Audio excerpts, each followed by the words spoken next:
for a little while.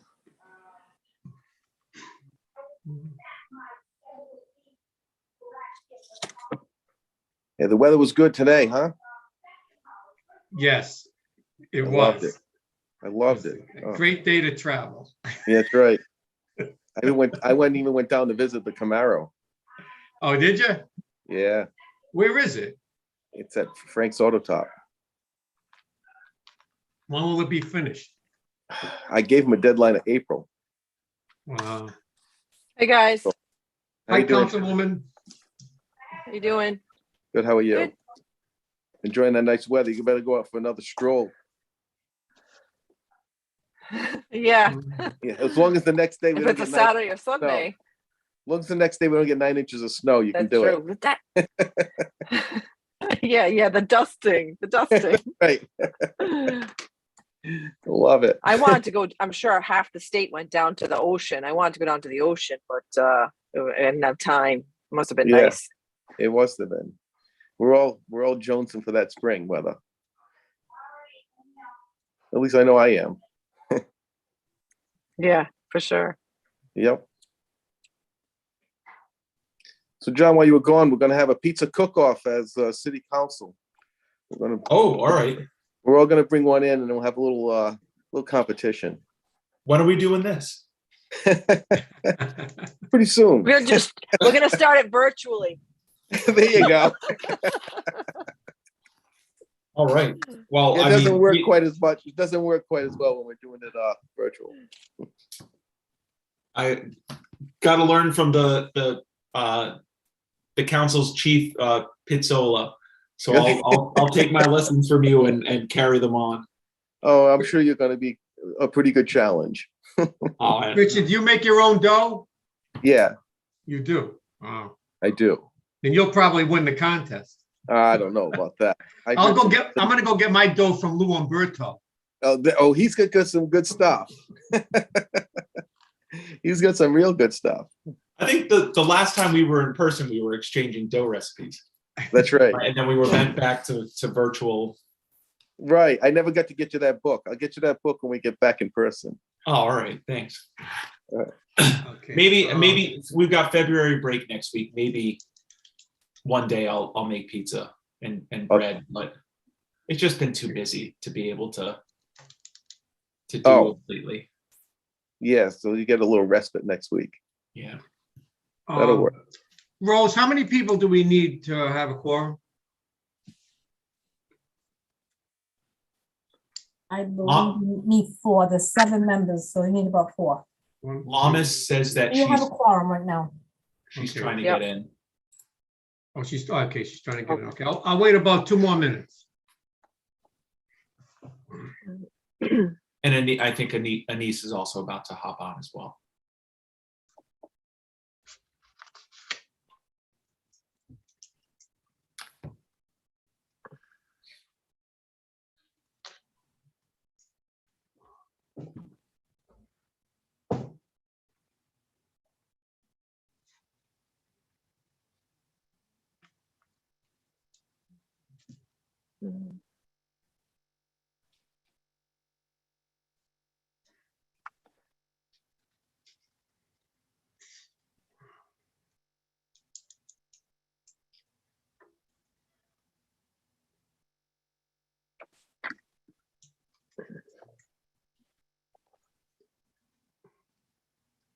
Okay, I guess we can get started.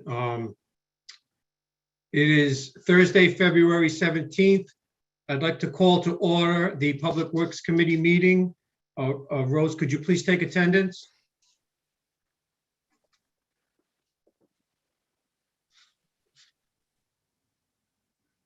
Councilwoman Moreno, Present? Councilwoman Mazzulli, Councilwoman Vargas, Present. Councilman Riley, Present. Councilman Campiano, Present. Council Vice President Ferry, Present. Council President Pavlakis. Present. Okay, I'd like to have a motion to approve the minutes from the previous meeting. So moved. Second? Rose, could you please take a vote? Councilwoman Moreno, Yes. Councilwoman Vargas, Present. Yes. Councilman Riley, Yes. Councilman Campiano, Yes. Council Vice President Ferry, Yes. Council President Paplaskas. Yes. Okay, I see that there are no committee business matters carried over. So at this time, I'd like to go to public hearings. Is there anyone from the public that would like to speak on any matters that are on this agenda this evening? Could you please raise your hand?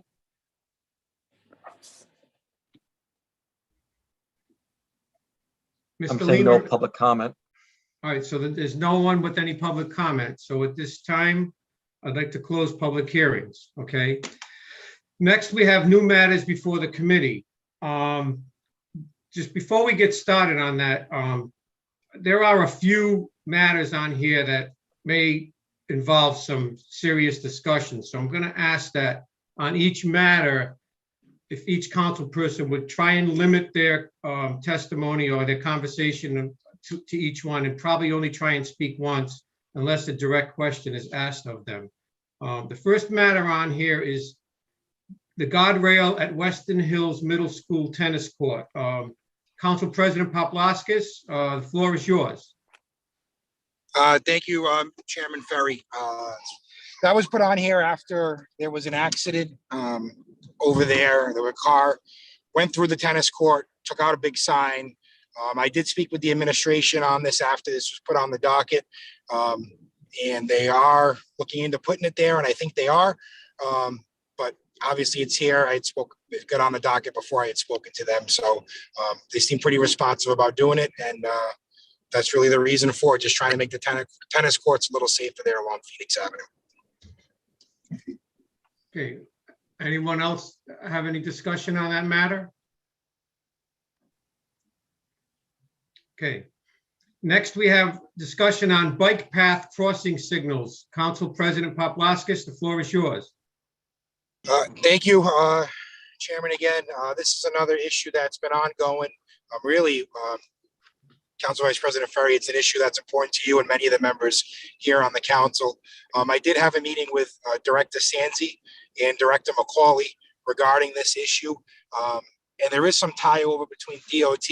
DOT provided the ones in Bristol, but I know, Chairman Ferry, you looked into the price on these, and all things considered, it's not that expensive. So I think we should try to move forward with these during the next budget or through opera discussions. But I think we can all agree that flash crossing signals at all the bike path intersections are certainly needed. And then if there's any comment for the administration on that, I'd love to hear it, but they've been extremely responsive in discussions on that. Thank you.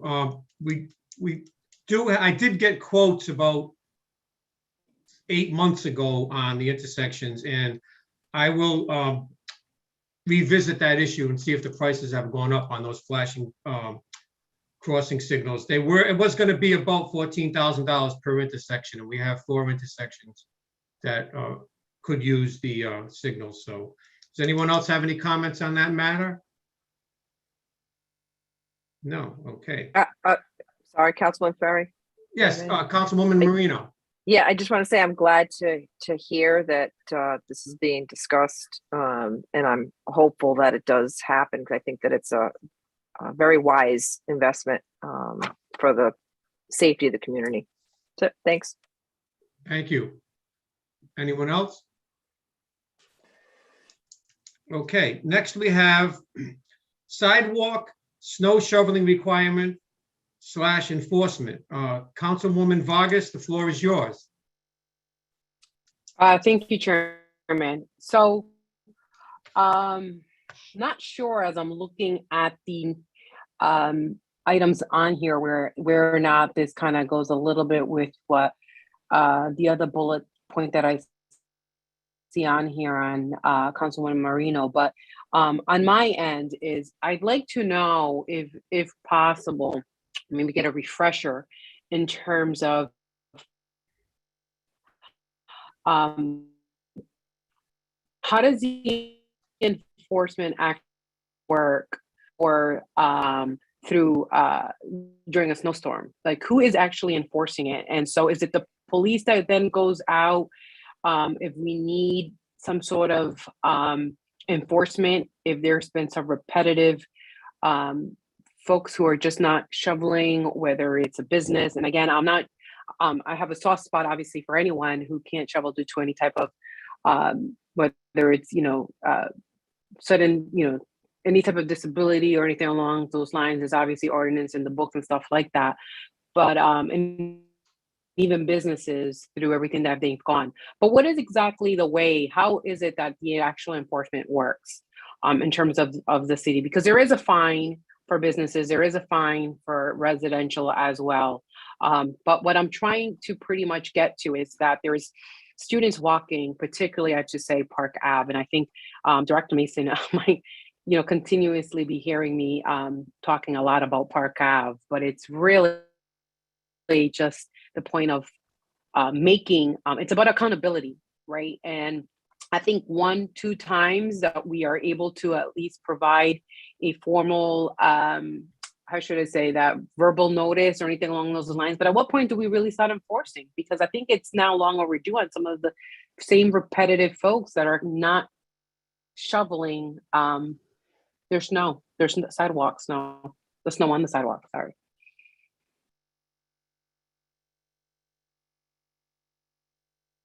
I'm not sure if the director of the administration is on here in terms of the policy and protocol and the enforcement. Sure, I can take it. Sure, thank you.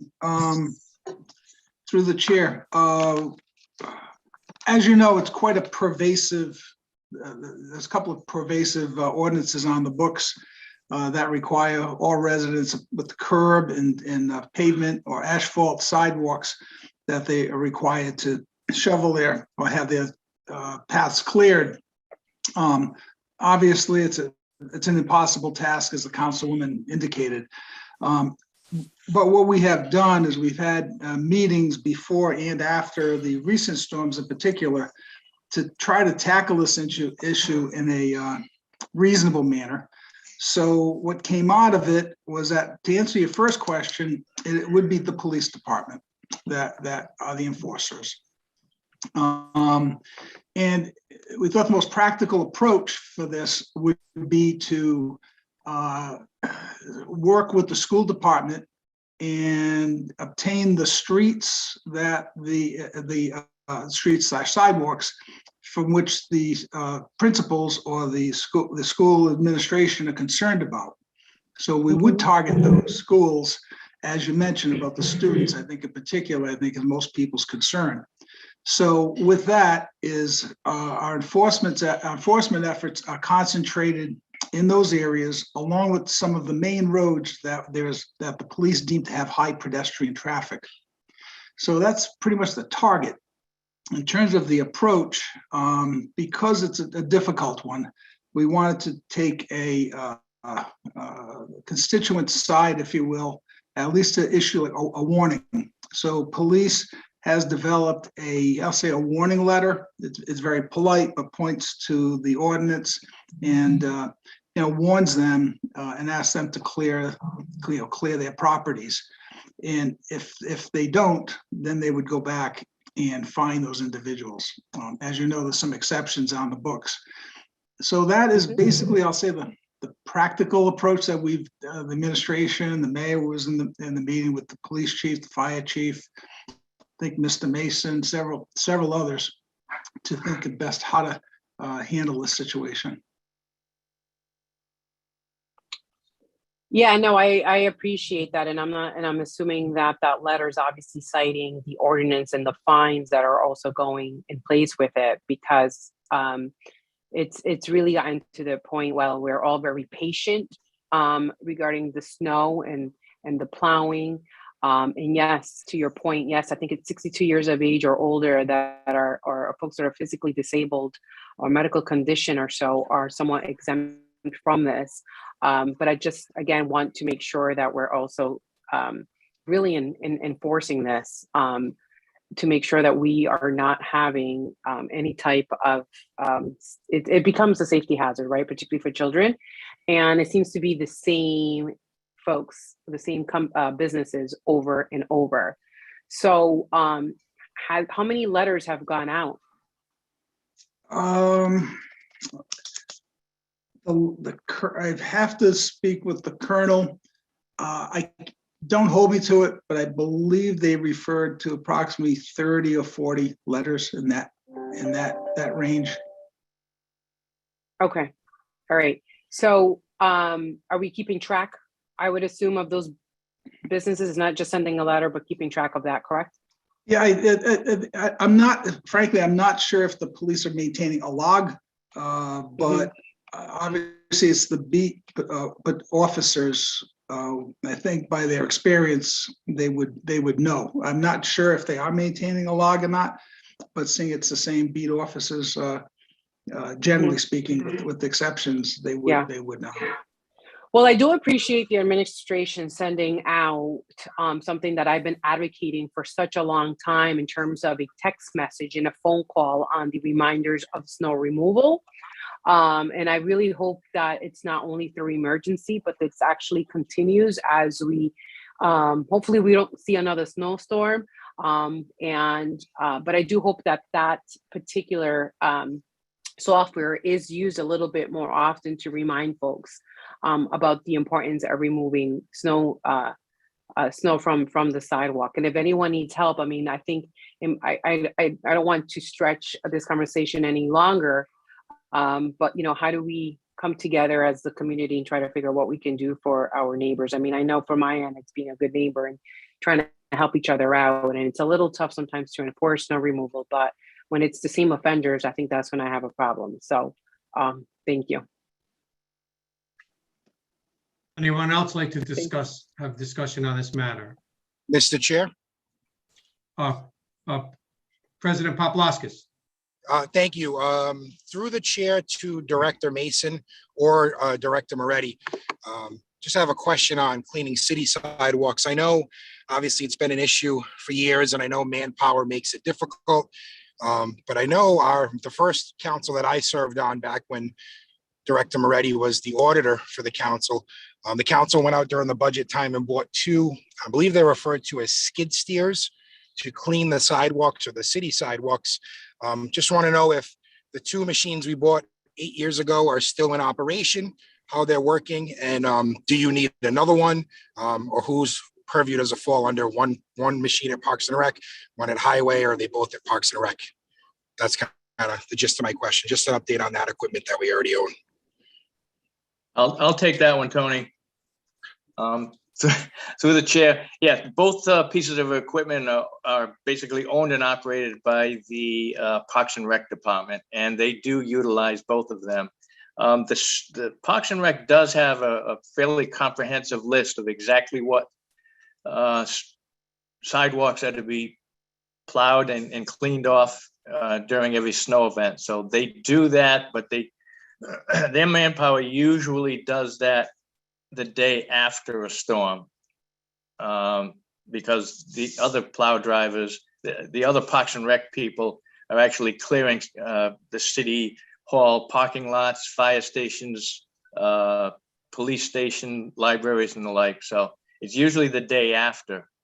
I think Councilperson Moreno, no, it wasn't Moreno, it was Ms. Vargas, actually sent over 3 different sites to me earlier this week.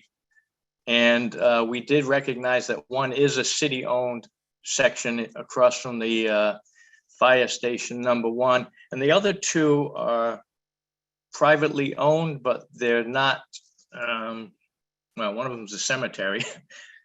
And the other one is where the across from Dunkin' Donuts on Park Avenue, where the billboard sign is. That particular lot is actually owned by a business in Providence, so we should probably reach out to them. But that sidewalk used to be maintained by one of the neighbors on the side road, and I think that property has either changed hands or the person just doesn't do it anymore. He did it as a favor, I think, to the kids, but he hasn't been doing that in the last year or so. So we should probably, send a letter to those folks. Through the chair to Director Mason, if I may, real quickly. Yes.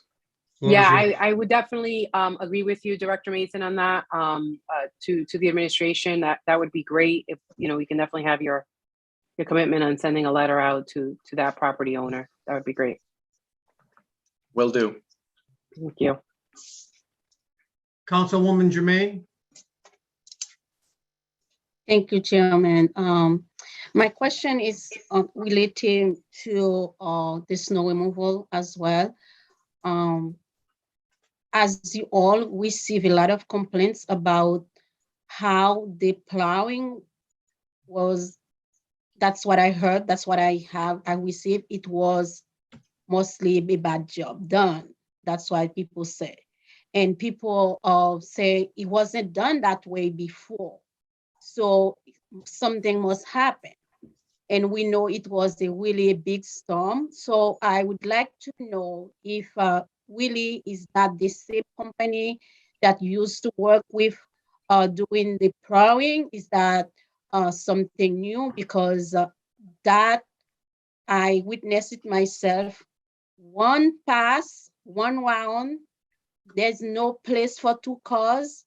2 days Councilwoman Jermaine? after. Councilwoman Jermaine? Yes.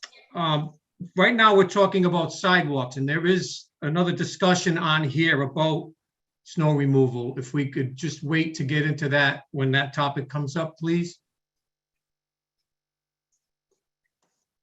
You're muted. You're muted. Oops. All right.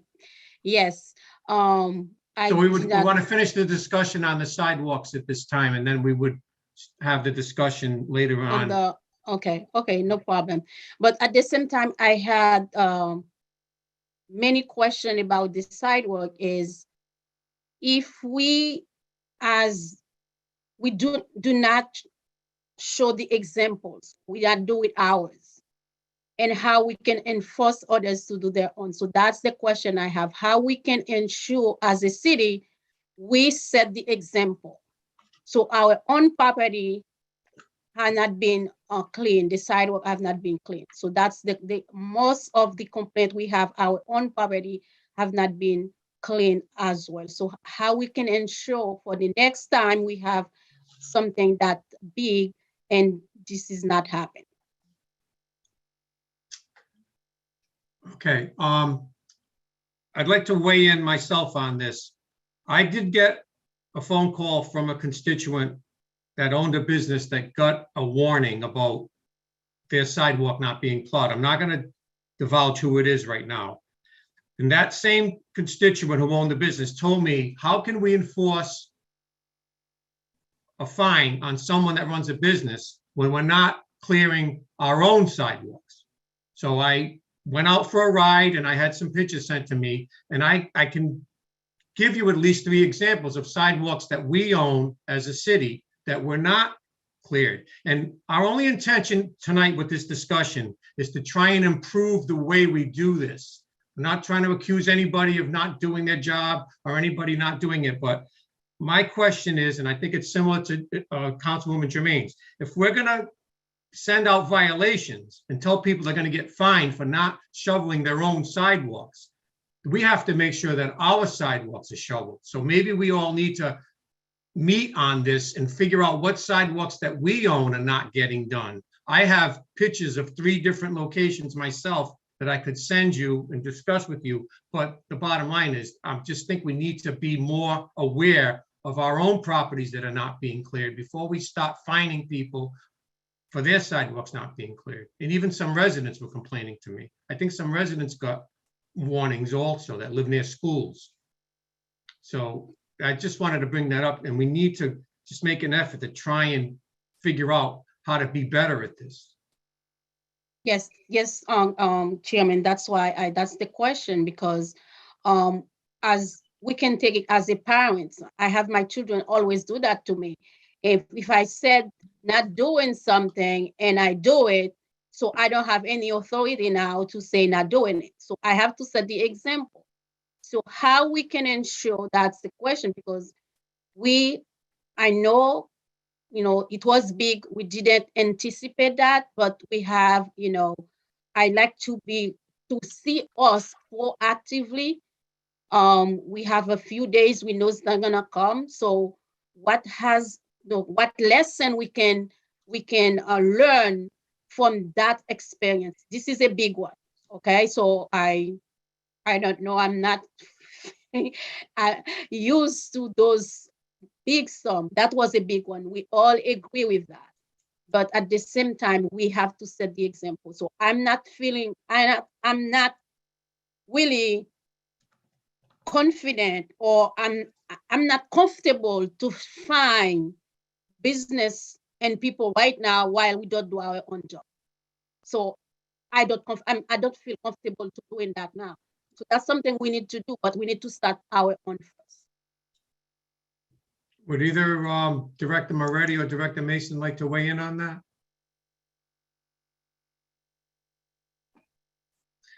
I could say we hear you, we understand you. I think enforcement, education would be a possibility to promote, sidewalk clearing. Short of that, if you want enforcement, thorough enforcement around the city, we'll talk with the colonel and see what resources he can put at finding everyone fairly, to answer your question. In terms of clearing the city sidewalks, if you have any particular sidewalks, if you want to let us know, if they're certainly in a risk area, we would be more than willing to take care of those. And Director Moretti, I can give you a call tomorrow. Sure. All right. Very good. Anyone Thank you. else? Any other discussion on that matter?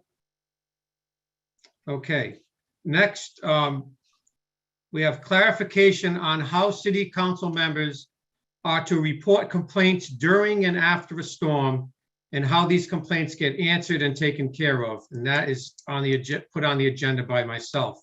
My question to the administration and or Director Mason is, and maybe Council President Paplaskas can weigh in on this. We as council people have been instructed on how we're supposed to report constituent complaints when they come in, okay? And it's supposed to be, we got an email from verifying this from Council President Paplaskas about a month ago, and it said that all constituent complaints are to come through one way. They're supposed to go through the Public Works Chair, who is me, okay? And that I am supposed to forward all complaints to Director Smith and copy Director McCauley. And they are to take those complaints and forward them to Public Works for the constituent problem to be resolved, okay? So my question is, not my question. What I'm going to say is that I do not think that policy is being followed by all the council people, and that some council people are going directly to the source or directly to the mayor or directly to whoever and not calling the complaints in. So complaints are getting handled differently from different council people. So I just want it to go on record here. Are we going to stick to what the policy is and do things the way we've been told to do them or not? So I would like someone from the administration to please weigh in on that. Mr. Chairman, we concur. We concur exactly what you said. We find that most efficient. Director McCauley, once we know a storm is, he's deployed, frankly, along with Director Smith at City Hall, typically, or available by phone or emails with his telephone. So yeah, it makes sense what happened, and not being critical, because very understanding. The last couple of storms were quite the battle, the blizzard and the ice storm. So there were a lot of complaints. So we're not issue a complaint from this end, but I do have to agree that there was redundancy and some confusion over the weekend, particularly the ice storm, as I recall, where different people spoke to different people, and so there was some confusion. Not being critical, but it would be more efficient. from, I believe, the city's end. So the process would be Councilman Ferry would gather those complaints and concerns, send them to Macaulay or Smith, and typically be directed to Highway Superintendent Corso. And I know he gets right on. He's done a remarkable job during a couple of difficult storms, but we would concur. If you have any other ideas, sir, we welcome those also. So what I'm asking you is, are we going to make sure that we are all following the same rules when it comes to reporting constituent complaints during the storm? So I assume that's a question to the fellow council members. No, to the administration. Is the administration going to see to it that policy gets followed and that some council people are not allowed to go directly to the source? So to be practical, so to say, if we receive a complaint from councilperson XYZ, we would just say, please contact in the case Mr. Ferry right now, but the chair of the committee. So just we would refer them to you if we get complaints directly. Is that what we're saying? We're happy to do that. We're happy to do that. We just don't want to be offensive to any of the council people. Hopefully, would understand that. And what I can tell you is that Director Macaulay and Director Smith respond within minutes every time I send them something. They do respond within minutes.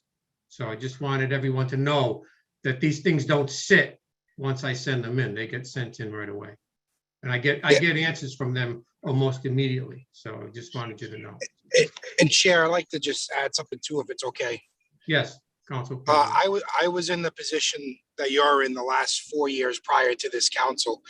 Certainly it's something that we can do better at and self-police as council members as a whole. But the whole reason that we implemented this, and actually it was done before me, the last 4 years, Councilman Arquette was the emergency management liaison. It's just so we can try and get a big picture, right? If you get a call, and I'm just picking streets off the top of my head, if Calvary, Matthew Center, and Urbana call in from one council person, another council person calls in Florida Avenue, Connecticut Street, and Southern, then we can kind of see that, okay, we're getting multiple calls in one neighborhood from a couple of council people. Let's not send one truck there. Let's send 2 trucks there, or whatever Public Works decides. We're just trying to streamline it and stop the duplication of efforts and really manage everybody's time efficiently. So that's kind of the goal with this.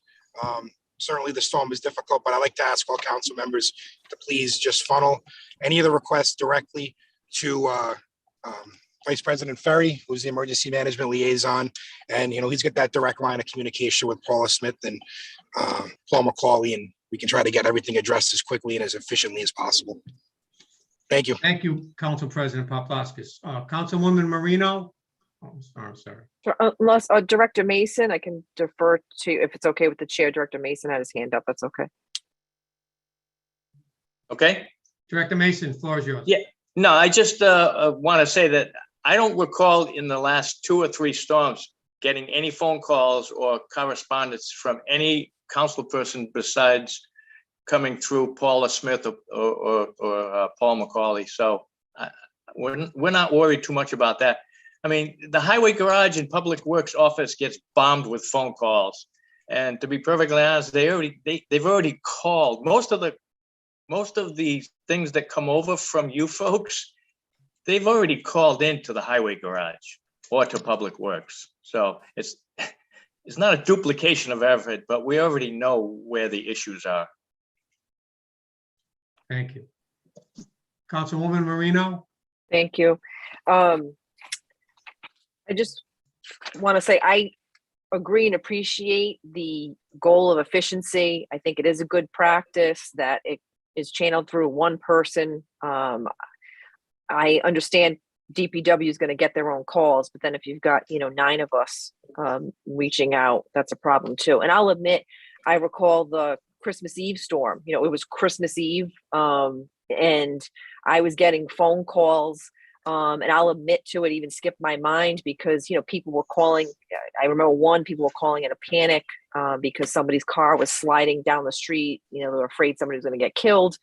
I reached out to Director Macaulay directly, and he was gracious and took it But since that time, I've tried to streamline everything through Director Ferry for that reason, to avoid duplication. So, thanks.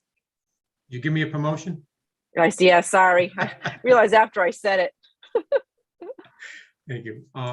Anyone else? Okay. Next matter on here is city snow removal and sanding / salting of icy roads. Councilwoman Moreno, the floor is yours. Thank you to the chair. This agenda item is on here tonight, which I'm sure is no surprise to anyone. And Councilwoman Germain, raising the issue before, just echoes the concern. We all were bombarded with complaints, concerns with respect to the snow not being plowed. We understand it was, a lot of snow and the ice on top of it. But the Saturday issue, a lot of people, there were, some accidents. There was a lack of a response perceived from a lot of residents who've lived in the city for a long time, for over 20 years. I know I've just never heard so many complaints. I know from my own, layperson and resident experience, I have to say that it was rather bad on that Saturday. And I did during the day drive through both on Saturday and Sunday and checked out different areas. And, it was really bad. And as much as the weather is unpredictable, I understand that. We all do. But the storm was forecast, and the reason for bringing it up tonight is because it's front and center on the minds of so many, rightfully so, and because perhaps there is a reason why there wasn't as much sanding being done on Saturday and treatment being done. I'm just wondering, and I do have specific questions on a go-forward basis with respect to how many plow trucks we use versus how many independent contractors. And if Director Mason, if has there been a change in that number in terms of, has that been lessened too? As a side note to this, I'd like to know that as well. Thank you. Director Mason. Okay, just quick on that. As far as the number of plow trucks that the city has, we have approximately 40 to 45 plow trucks. Out of those 40, only 20 of them have sanding capabilities. As far as vendors go, on the big storm, I think we had 85 vendors come in. That's a little lower than we've had over in previous years. We usually have 100, 105, but it's been difficult getting vendors this year. The vendors do not have any sanding or salting capabilities. That's not what they're hired for. They're hired for plowing only. So concerning that Saturday after the ice, as far as the ice storm goes, those were some extreme temperatures that we had on that day also. And one of the problems that we have when we salt roads in temperatures less than, say, 15 to 20 degrees, the salt doesn't really activate at that low a temperature. And the thing that makes the salt activate is, number one, sunshine, and number two would be activity on the road. I mean, that's why the highways can get clearer, because there's a lot of travel on those roads, and the cars and tires, the tires on the cars and vehicles essentially help to chew the ice up with the salt. So if we salt a side street that's got 10 houses on it and nobody's going in and out of it, and the temperature's not high enough, it just doesn't activate. So that was kind of a situation that we had. It ended up clearing out the next day, I believe, when the sun came out, and it helped it immensely.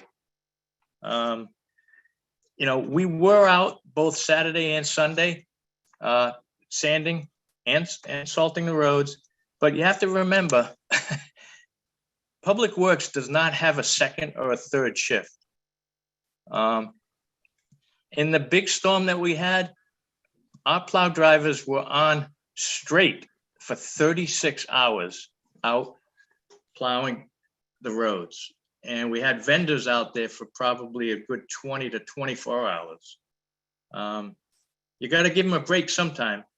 And that's just the beast that we had with that snowstorm, and the same thing with the ice storm. If I could, through the chair, just to Councilwoman respond. Moreno. Yes. Sure. Thank you, Director Mason. That was good to know and helpful information with respect to sanding, because I know that some independent contractors, they do that. Is there any particular reason why we don't utilize independent contractors for sanding? Is it just the need isn't there, or is there some other reason? Well, typically the need is not really there. Okay. Because, that was kind of a freak storm that we had with the ice storm, but on most snow events, the 20 trucks that we have concentrate on the mains, the hills, around schools. And, there are areas of the city that have a lot of hills up off of, Gladstone, up between Dyer and Cranston Street. There's a lot of hills there. And we've got a lot of neighborhoods with hills, but we also have a lot of neighborhoods, say around in back of City Hall, a lot of flat roads in there.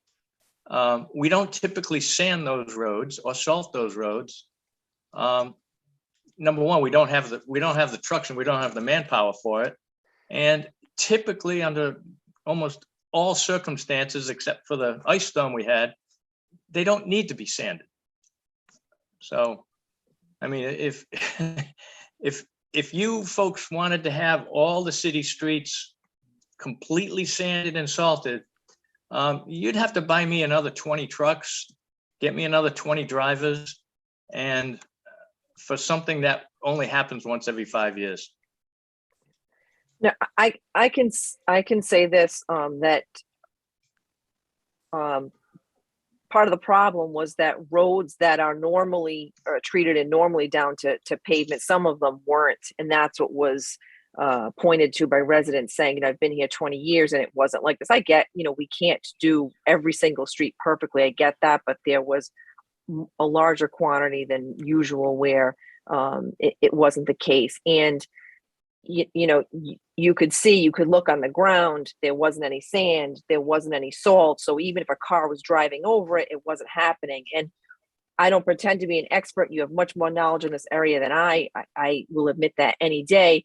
But I do know people in the industry. I know people that have been, selling those products, trained on some of the products.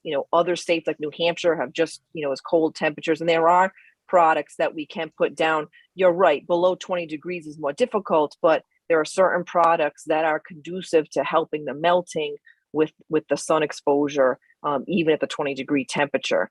And I understand we also have to work with what we have. I appreciate the explanations tonight. Thank you. Thank you, Councilwoman Moreno. To anyone that's tuning in for the ordinance meeting, this is still the Public Works meeting. We are running a little over, having a discussion about how we can do a better job at snow plowing and sanding. So if you're here for the ordinance call, just please hang on. We're sorry we're running late. Anyone else like to add on the discussion for snow removal and salting of roads? Councilwoman Jermaine? Thank you, Chairman. I was already talking about, my problem is before the sanding. It's not really the sanding or salting of the road. That's not my issue. My issue was how one truck go on the street and do one round and not even clear one car for one car. So that's what I can't understand. I don't know. I can't understand that.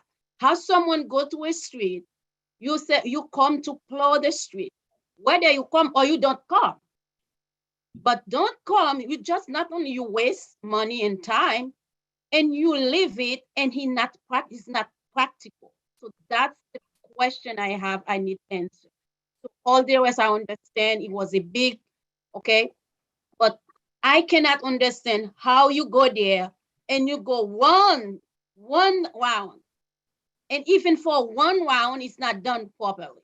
So what happened? That's my question. Director Mason? Well, what we do is we get complaints and we'll go back and take care of it.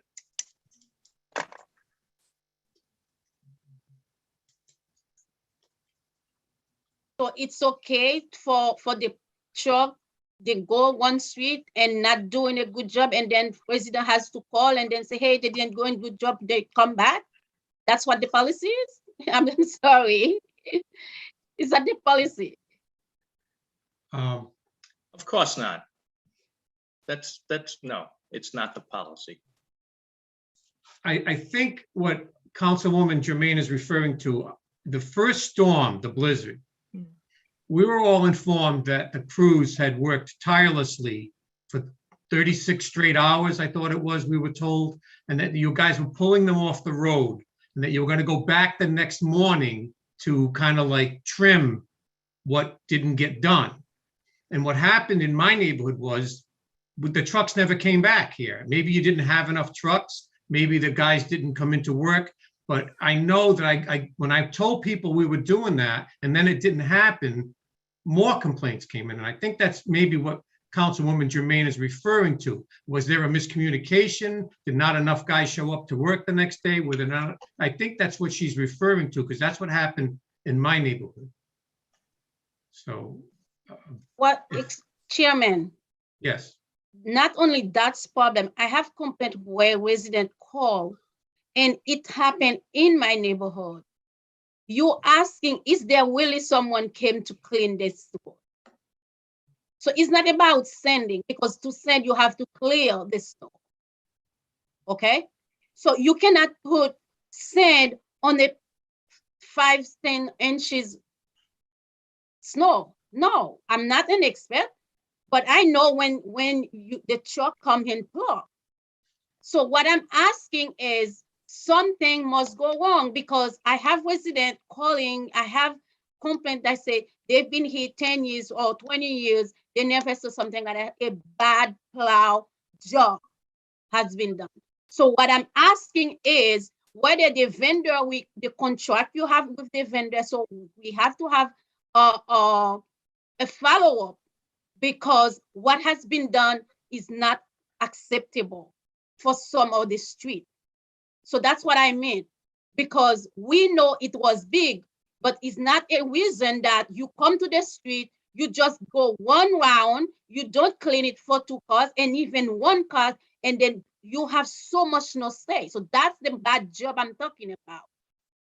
So there was so many bad jobs done in many neighborhoods. I don't know for other, but Ward 2, I had so many complaints, and we talking, say, be patient, they will come. It's not only there were promises where they will come to clean some street, they did not come, but it's for those they come and they didn't do the job. So that's my question. So I know we contract with vendors, so we need to know if they do a good job. If we have something happen again, we will contract all those same people, because we cannot waste money and then having energy talking to and say, oh yes, they will come, and then have them come twice. So no, whether you do the job or you're not doing it, that's my problem.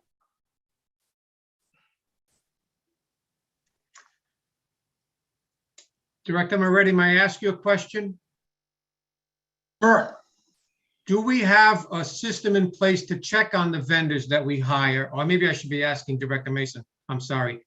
Do we have a system in place where we check on the vendors to make sure they're doing the job that we're paying them to do? I think maybe that would be helpful to Councilwoman Jermaine's question. Yes, we do. the city is broken up into 16 different plow districts, and every district has a dispatcher, a city dispatcher. And they're assigned a Jeep or a plow. And they are the ones that take care of and supervise the vendors that come in. So the vendors And- are checked on. Yes, they are. Okay. Anyone else? Councilwoman Marino? Thank you. Just to the point of the checking on the vendors, I can just speak from experience. About 15 or so years ago, my husband did it for a couple of years as an independent contractor plowing, and the city would have people in Jeeps or trucks coming out and verifying that in fact you plowed what you were supposed to plow and curb to curb. At that time, they would send vendors home, to Councilwoman Germain's point, if they did not do what was asked of them. They witnessed that firsthand, that some other independent contractors were being sent home because they did not do what was expected of them. So I hope, we might be in a different situation now because of the shortage of independent contractors, but I hope that same practice is done. That might ensure a better result. Thanks. Thank you. Any other discussion on that matter? Okay. I'd like to move on to the next matter on the top on the agenda would be the potential for Cranston's participation in the Rhode Island Community Septic System Loan Program and Rhode Island Sewer Tie-in Loan Program. Councilwoman Marino. Thank you to the chair. This agenda item is a continuation from prior discussions of finance and maybe public works previously. I can't recall. But I've had very good discussions with the administration, which I'm sure they can speak to tonight, with Director Mason, with the mayor, with Director Moretti and Director Strom. And it appears as a city, we will take the initial steps that are required in order to consider implementing this program, which is the requirement of an on-site wastewater management plan for the city as the initial step. And Director Mason's department will look into that and get the ball rolling on that, which can take up to about 6 months. And so I'm encouraged to hear that, and that would be great if we can implement the program. And again, for a reminder, this program is just it's called the Rhode Island Community Septic System Loan Program. This program is run by the Rhode Island Infrastructure Bank with assistance from Rhode Island Housing, and it allows for residents in cities or towns that are members of this, avail themselves of this program, to allow those residents living in areas where they have septic systems without the option of tie-ins to sewers, for those residents to avail themselves of a low interest loan at 1% for up to, I think it will be about $25,000. We'll see how that plays out for a term of no more than 10 years, to take a loan for the repair or replacement of that septic system. That's what this would be. And from past discussions, we have maybe about 3,000 properties in the city that would fit into this bucket. So that's it. Thank you. If Director Mason, Director Moretti want to speak on it, that's great. Thanks. Thank you, Councilwoman Marino, for bringing this forward. Director Mason? Yeah, no, that was an excellent discussion by Ms. Marino, and we are moving forward in procuring an engineering firm to do the on-site wastewater management plan, and then we'll come back after that. Thank you. Director And I Moretti, I'm sorry. No, go ahead, Director Moretti, if you have something to say. Did you want to say anything, Director Moretti? I don't think I have much more to add. Articulated, so well. Everyone's in cooperation with this. It looks like it's feasible. There's some pluses and minuses to it, but the benefits seem to outweigh a couple of more minor negatives we can articulate later. But certainly applaud Councilwoman Marino's initiative. And the mayor was at that meeting and certainly in full support of this in her efforts, along with supporting the administration, Director Mason. Thank you. Last on the agenda, we have a request from National Grid for a pole location at Phoenix Avenue. Do I have a motion to approve? Motion to approve? So moved. Motion to, second, Any discussion? I did speak with city engineer Nick Capezza, and he assures me that there should not be a problem with this pole. So I would recommend passage. Rose, could you please take a vote? Councilwoman Moreno, yes. Councilwoman Vargas, Yes. Councilman Riley, Yes. Councilman Campiano, Yes. Council Vice President Ferry, Yes. Council President Paplas. And just before we adjourn, I would just like to say that I think we all have the same feelings that we want to do the best possible job when it comes to snow removal and sanding and salting. So let's hope that we've all learned a little bit from this, and we're gonna strive to do a better job, which is why us as public officials, elected officials, ran for office to help the citizens. And we wanna just assure the administration that we wanna work to make it better. And everyone is on the same page as far as trying to be better at what we're doing. Thank you. Seeing that there's nothing else on the agenda, do I have a motion to adjourn? Motion to adjourn? Second. All those in favor? Aye, yes. Aye. Councilman Riley, do you want to take like a 3-minute break? Yeah, let's take 5 minutes and just come back on. So we will take a 5-minute break, and then Councilman Riley will start the ordinance meeting. Thank you. Thank you. I won't bother you.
anything that's been advertised. We, if everybody can come to the screen, we'll get going as soon as everybody gets there.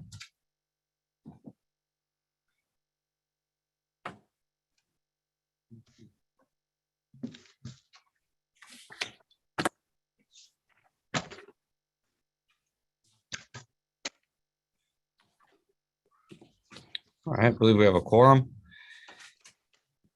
And Madam Clerk, if you could call the roll.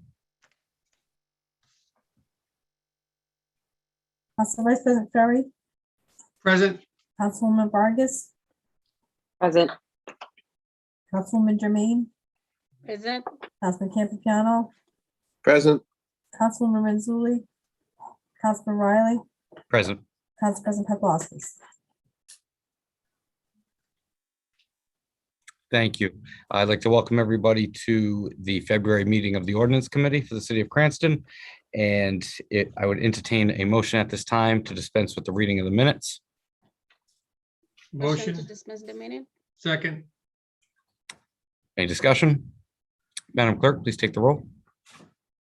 Council Vice President Ferry, yes, Councilwoman Vargas, Yes. Councilwoman Jermaine, Yes. Councilman Campiano, yes. Councilman Riley, Yes.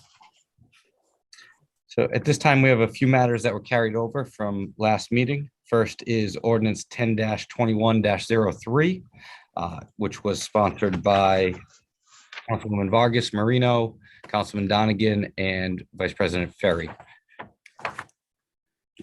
I will entertain a motion at this time. Motion to approve. Do I have a second? second, And is there any discussion? Councilwoman Vargas?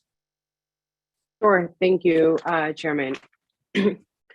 As noted, the ordinance that's come before this evening, it's an ordinance that, as you mentioned, is co-sponsored not only by myself, but by Councilwoman Moreno, Donegan, and Council Vice President Ferry.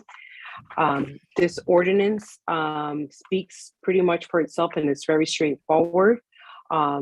It is to make sure that we have inclusivity in terms of bids that are going out, that we have a process in place on projects that are state funded, city funded in general, to companies that are minority, that are certified MBEs and WBEs on here. I believe there are a few people before us this evening that would like to actually speak regarding this ordinance. And so what I like to do, if possible, is either let them speak first, or I can actually elaborate as well on here. But what I want to say is that, you know, this is about helping the American community. This is about helping not only minority-owned companies, but also businesses that are owned by women, that are at least 51% owned or more of women. And it is only right that minority-owned businesses and women-owned businesses also have a fair share of the pie that everyone else also has. And there's been many statistics that has come out in a recent even also disparity study, but there has been pretty much a low advantage on minority-owned businesses and women-owned businesses that are not being offered the same opportunities on bids. And this is something that is just throughout the country and obviously here in our state. So this is an important ordinance where, you know, we need to make sure as council members, as representative of the demographics that we serve here in the city of Cranston, that people that are also companies and women-owned companies and minority businesses and companies in general are reflective of the process in terms of any RFP or any RFQ that the city places out on our website. I do have, I believe there is the Associate Director of the Office of Diversity, Equity and Inclusion is on the Zoom before us, and he's representing the state of Rhode Island. And so he can definitely be able to provide his at least any questions that any one of us may have if needed, in terms of how a company becomes certified, or the process overall with the state of Rhode Island, and how the cities and towns work with the state of Rhode Island as well. I'll leave it at that for the time being, and I'll defer to folks that we also have on the call, if possible, when it comes down to that section of the public hearing. Thank you, Councilwoman. And yes, my apologies for not asking for public comment prior. These were carried over, and I'd skipped over that. So if you'd like, I would take public comment at this time, and anyone in the audience, feel free to raise your hand and we'll bring you in one at a time. Thank you, Chairman. My name is Jose. Appreciate that. Hi, Jose. Can I have your name and address for the record? My name's Jose Fernandez. I live on 47 DeKalb Street. Thank you. And feel free to address the board. I am a small business owner here in the city of Cranston. I have a small plumbing company. I also am a registered MBE here in Rhode Island, and I support Councilwoman Vargas's proposal for a small business like mine to be able to bid on city jobs.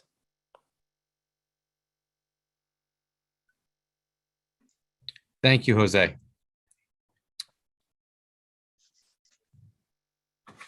Oscar Mijas? Hi, Yes. Oscar. Hi, Oscar. Your name and address for the record, please. Yeah, my name is Oscar Mejias, and I live in 11 Anderton in North Providence.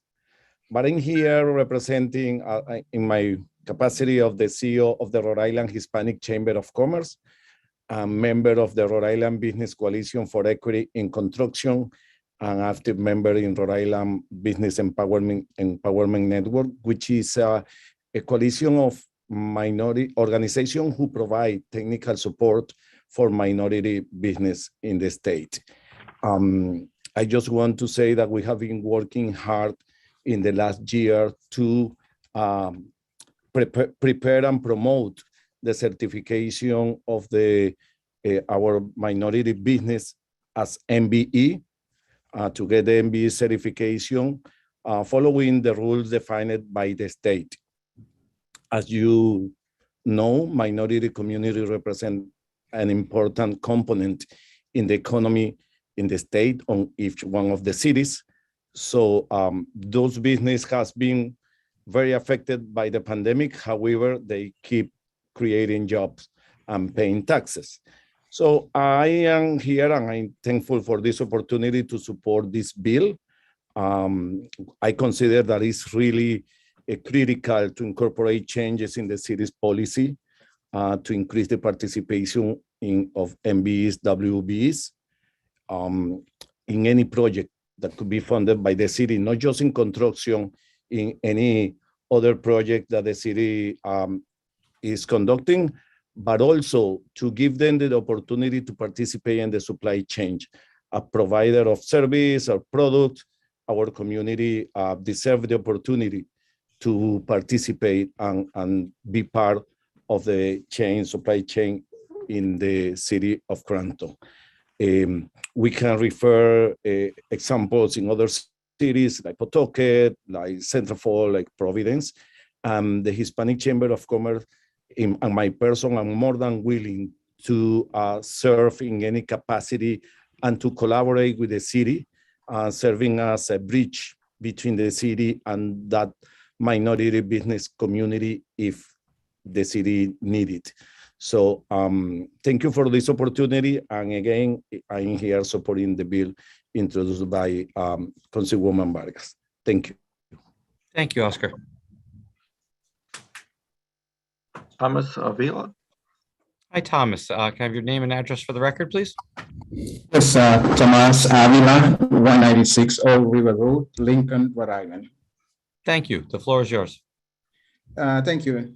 I am here to speak on behalf of Councilwoman Vargas. She was mentioned. I am the Associate Director of the Office of Diversity, Equity, and Inclusion for the state of Rhode Island. And in that capacity, it is actually to enforce and compliance with the legislation that was signed into law back in 1986 that provides the opportunities for every minority and women-owned to a minimum of 10% of every dollar that the state spends, both whether in construction or the supply side.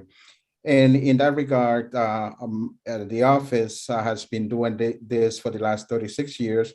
I actually was appointed back in August by Governor McKee, and I was given the mandate to very much make sure that the compliance take place.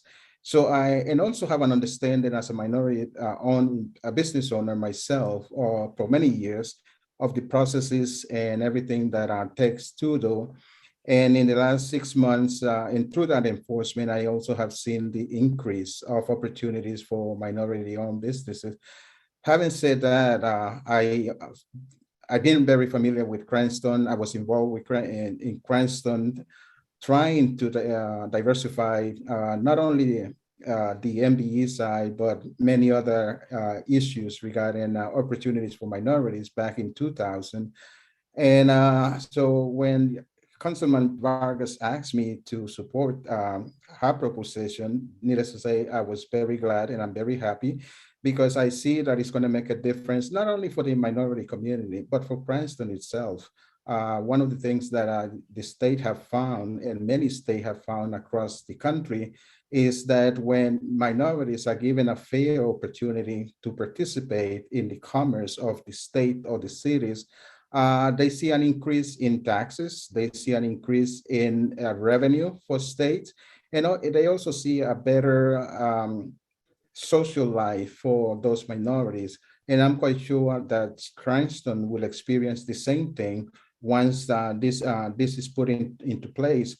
And the other thing that I want to make sure to let you know, because and based on experience and research, one of the beliefs has been that when these MBEs are proposed, that is taken away from someone to give to the minority community. And in reality, it doesn't do that because the 10% by law, the state law for the 10%, it applies to every community and every expense that has either federal funding or state funding across the state of Rhode Island. So it's not taken away, but it's actually expanding the pie and opportunities for everyone. And again, the benefit goes back to the particular communities. So I am asking you to support Councilman Vargas' presentation, and definitely I am here to answer any questions that you may have. And I'm also available anytime for you as you desire. Thank you. Thank you, Tomas. Louis. Hi, Louis. Can I have your name and address for the record, please? Yes, my name is Louis A. Torado. I live at 65 Brook Ridge Drive in Exeter, Rhode Island. Thank you. The floor is yours. Thank you. Good evening, members of the council. Thank you for accommodating and addressing this important issue. I am the chairman of the Rhode Island Hispanic Chamber of Commerce. I am the president of the Latino Contractors Association. And I am also a proud graduate of Cranston West High School. So I'm really proud that Cranston as a community is addressing this issue of fairness and equity. I am also the president of Torado Architects. And our firm does mostly municipal work, some state, but mostly city and towns. And so I'm familiar with what it takes to manage inclusion of MBE requirements in bid documents and make sure that it's implemented.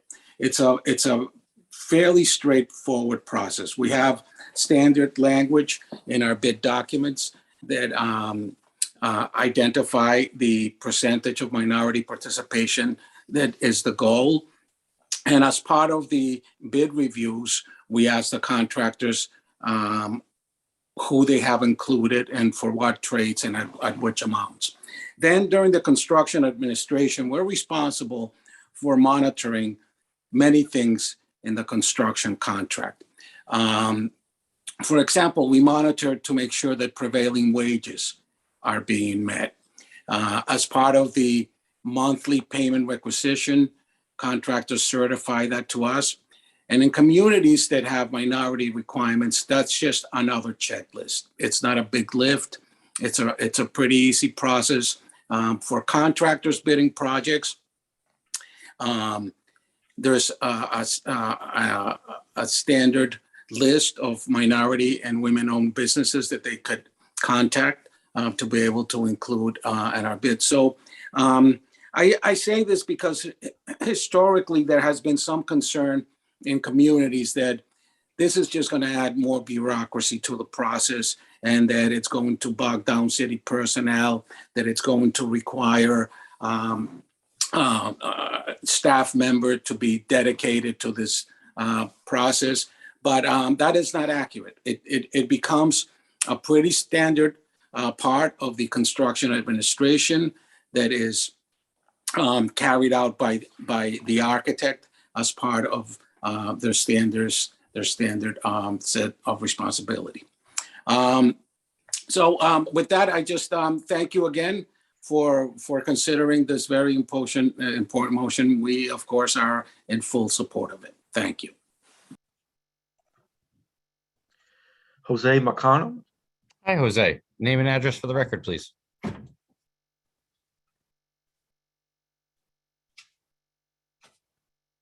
Hi, Jose. You can take yourself off mute.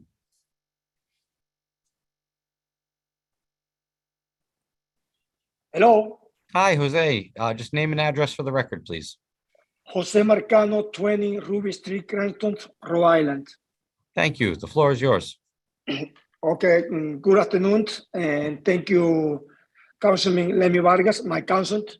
And I got the opportunity because I'm minority business enterprise in Rhode Island for the last 10 years. My company is located in Cranston, and we provide most of the job in Rhode Island, in college, university, in a school in the state of Rhode Island. Well, we never participate here in my city, Cranston, and I would like to support that bid the Council Vargas they provide because most my employees they live in the area, and we need to keep opportunity here in the state and in the city of Cranston to grow my city economy. And again, I will support Mr. Vargas ordinance. Thank you again. My name is Jose Marcano for 20 Ruby Street, Cranston. Thank you, Jose. I'm seeing no new additional public comment. All right. Just one last request. Does anyone from the public wish to be heard on this ordinance?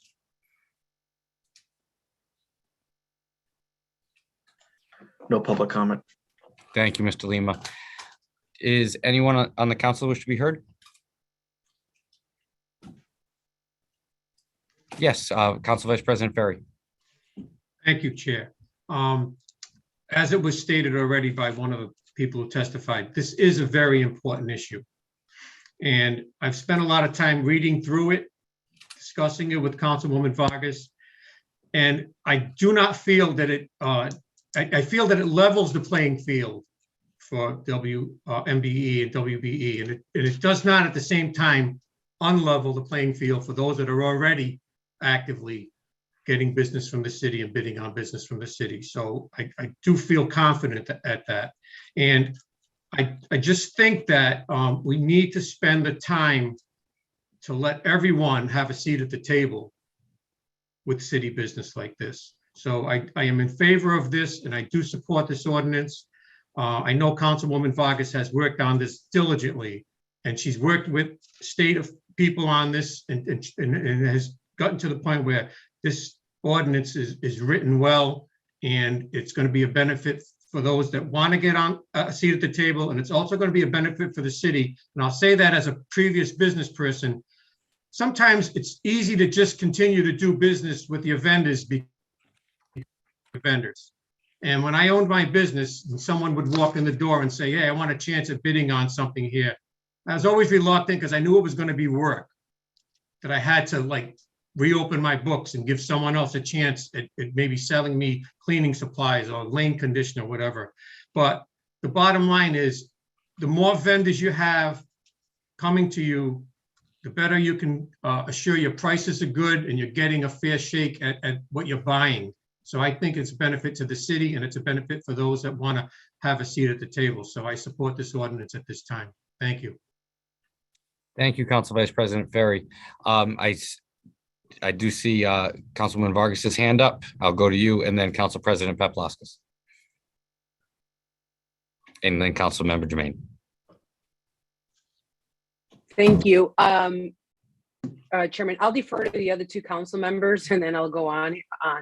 I'll say a few other stuff. I did want to, though, while I have the floor and let my colleagues speak, I do want to make sure that the council members on here this evening take the opportunity to, if possible, if they have any questions whatsoever in terms of how a company becomes certified as MBE or WBE, or in terms of the process in general within the state of Rhode Island and how cities and states actually work, that while we have Director Avila on the line or on Zoom with us this evening, that we are hopefully able to ask him any questions or any concerns that anyone may have.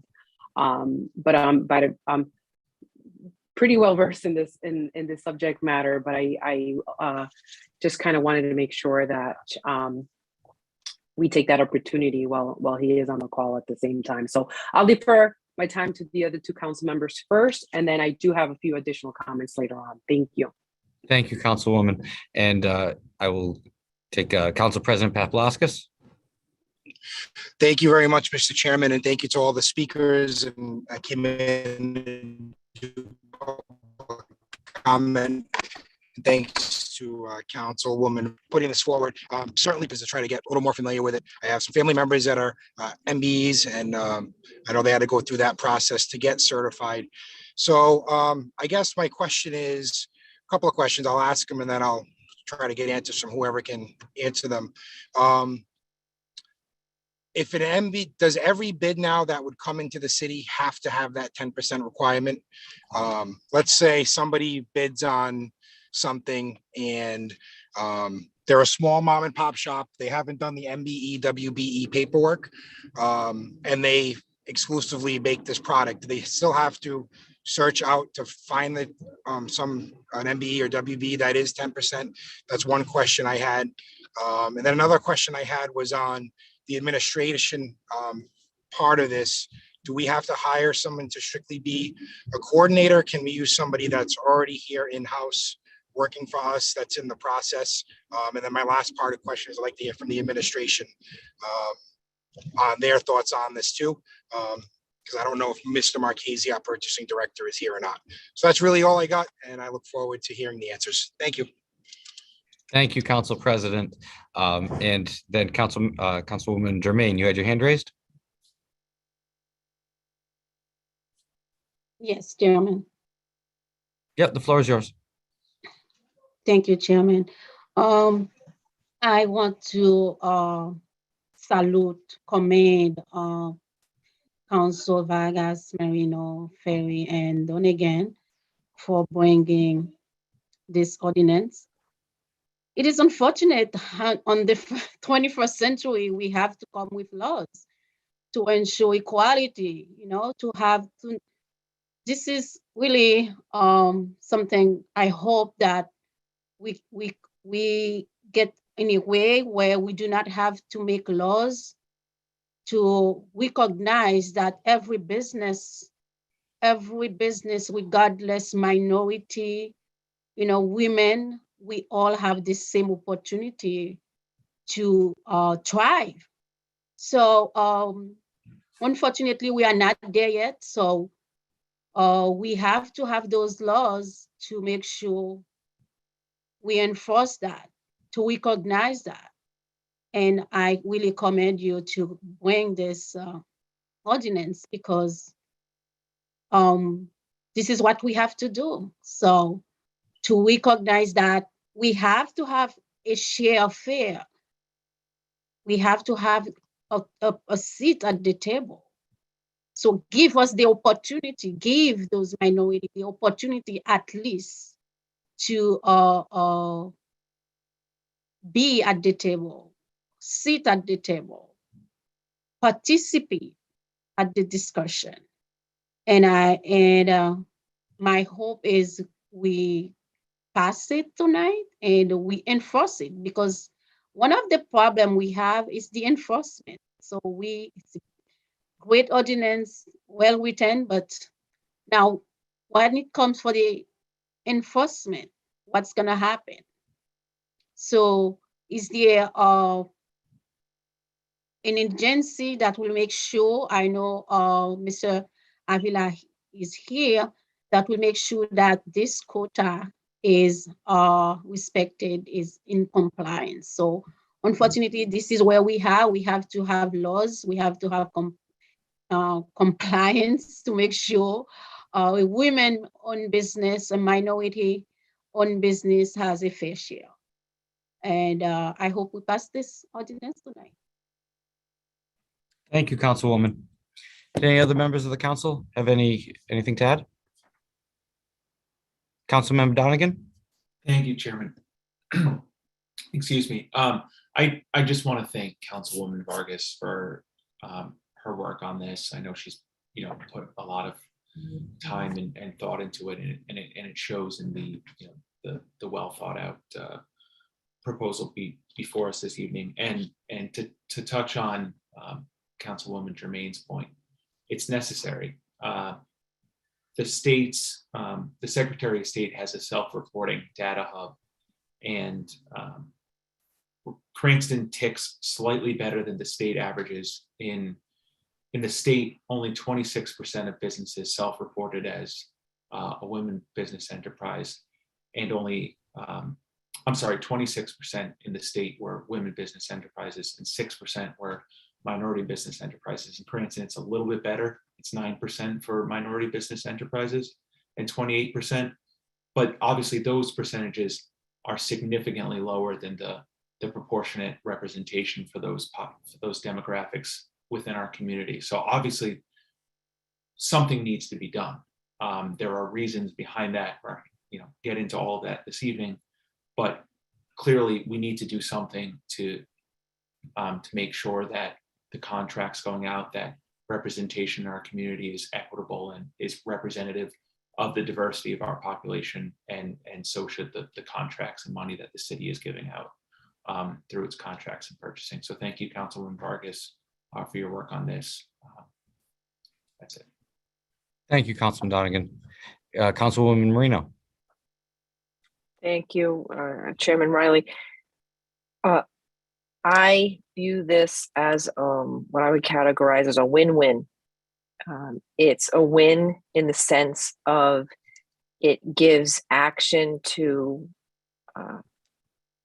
substitute mere rhetoric for trying to level the playing field and bring about more equality and diversity in business opportunity. It's also a win in the sense that anytime you have more people bidding, the city is going to benefit by getting better prices. That's also a goal. And I am thrilled with the work that Councilwoman Vargas has put into this. I appreciate greatly the people that have spoken tonight who are experienced and invested in this area as well. And I really would hope that that this ordinance gets passed. Thank you. Thank you, Councilwoman. Any other council members like to be heard or have any other questions? No, I would just like to say that I have a couple of questions, but I also agree this is a great program. I worked with minority enterprise zones years ago when I lived in Washington, and they're necessary. They make the community more diverse, and it does level that playing field that Councilwoman Jermaine had spoken about. The only questions I had were more from the organizational side. So I see in the ordinance proposed that it requires a new hire, but I did hear Luis speak earlier, and he said that that wasn't a requirement in other cities that he's seen and worked with. So I would like if Councilwoman Vargas can touch on that in a moment. And also my question is, what is the necessity of a board? If we have someone already in the administration doing that, I just don't, we have a lot of boards and we've been having some issues where some don't even meet. So I'm reluctant to create a new board in order to effectuate a program, but I am in support of the program itself. So if we can touch on that and any budget related issues that this would bring up. Are we going to have to hire someone new? And also a thought I did have was this certainly could be something that is worked into, I think, maybe the Economic Development Office, and this could be put on their plate. We have Director Paulino in there now. He's bilingual, and I think that he could provide help us implement this. That was just a thought. So I'll leave the floor to Councilwoman Vargas. Thank you. Sorry, I'm writing down your questions as you're asking them, so appreciate it. So there's a few obviously questions on the floor, some from the council president, and yourself as well. I would say if I can start off, Chairman, by trying to at least respond or answer the questions that Council President Papalaskis first posed. And so as far as does every bid have to have that 10% requirement, we are not out to force any business at all, whether it's minority owned or women owned, to go seek a certification by the state of Rhode Island. It is free. There is definitely an advantage on that. So I would definitely encourage minority owned businesses or women business owned to definitely reach out to the Office of Diversity, Equity, and Opportunity to seek any questions or opportunities on that end. I believe there are currently over 700 businesses or so, give or take, and Director Avila, who's on the call, can definitely correct me if I'm wrong on that. And so the idea is to continue to increase those numbers, not just in the constructions or supplies, just overall, but also utilize their office in terms of having the city promote any potential RFP or RFQ and be able to work with not only the state, but with local chambers as well to disseminate any possible RFP or RFQs that the city may actually have. This way, we are able to communicate with business owners and let them know about this great opportunity. It's just one way to get the word out and be proactive on our end as a city. And the second part of that is in terms of coordinating or having someone be pretty much the person validating or certifying that in fact the information is accurate in terms of an RFP or RFQ and the person or the company saying that they're MBE certified. This doesn't come with a fiscal impact. So I don't believe that we have to hire an additional person, very much as we heard in the testimony this just a little while ago. The information, the directory search to actually verify that a business is in fact even, I say up to date or is actually certified through the state, is in fact a live system in place through the state website. And it takes really a person, say, whether it's purchasing or whoever is actually handling the bids for the city, to just check their company against that website that the state has. We're treating the process, the bidding process, like any other bidding process that we already have in the city. So with, the only thing on there is pretty much, having perhaps even language that perhaps, honestly, I am hoping to actually add and provide maybe some amendments at some point after hearing suggestions and folks reaching out, and because they realize, this obviously was coming before the Ordinance Committee, and having language posed where all RFPs, all RFQs include language stating that all certified NBE and WBE have to provide their certification with their response. And so we're treating this like any other bidding process, with the only difference is that we are actually now providing or expanding that equity, that equality, that fair piece of the process as well to businesses that have that certification here in the state of Rhode Island. So, in terms of the advisory commission, I would say that definitely open to discuss. It is not one of the strongest items or language that I would say that I would have to be married to in this ordinance. I think that's the only time that I can actually say I'll divorce something. I could actually divorce this advisory commission language from the ordinance if needed. And the reason why I did add that on there, so everyone is well aware, is really just for checks and balance and accountability, right? But that could always happen down the line if any one of us or the administration wanted to get a sense as to what is working and possibly what is not working. So, Chairman Riley, I can definitely, take that suggestion of feedbacks, because you're absolutely right. We do have one too many commissions in the city, some that are probably not meeting as much as they should, some that are not meeting at all. And to have another commission, perhaps it's not the best practice for the time being. But I wanted to make sure that at least I added that language on there to have the conversation that we're having this evening, right? So that's hopefully that's it. I'm able to answer your question on that end. In terms of the economic development or having any type of conversation or relationships with our economic development director, Franklin, it doesn't ever take away from, I would never discourage, I'd just say, our city from promoting the fact that we have an MBE, WBE program on all these type of projects. The more the merrier. We're marketing our city. We are open to have business with everyone.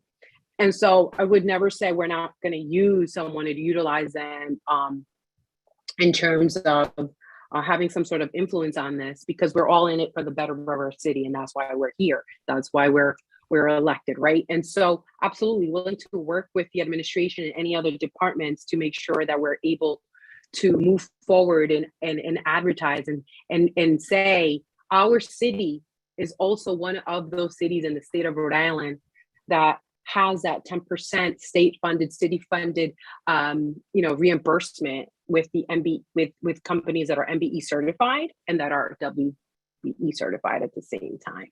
So again, if we have Mr. Avila on the phone, I'm not sure, if he's able to speak on the fact that, like, what the process entails in terms of the city communicating with the state in terms of the process, because it's really, just it's the checks and balances and certifying, making sure that we're folks that are actually providing their certification, we can check to see if it's actually valid on there.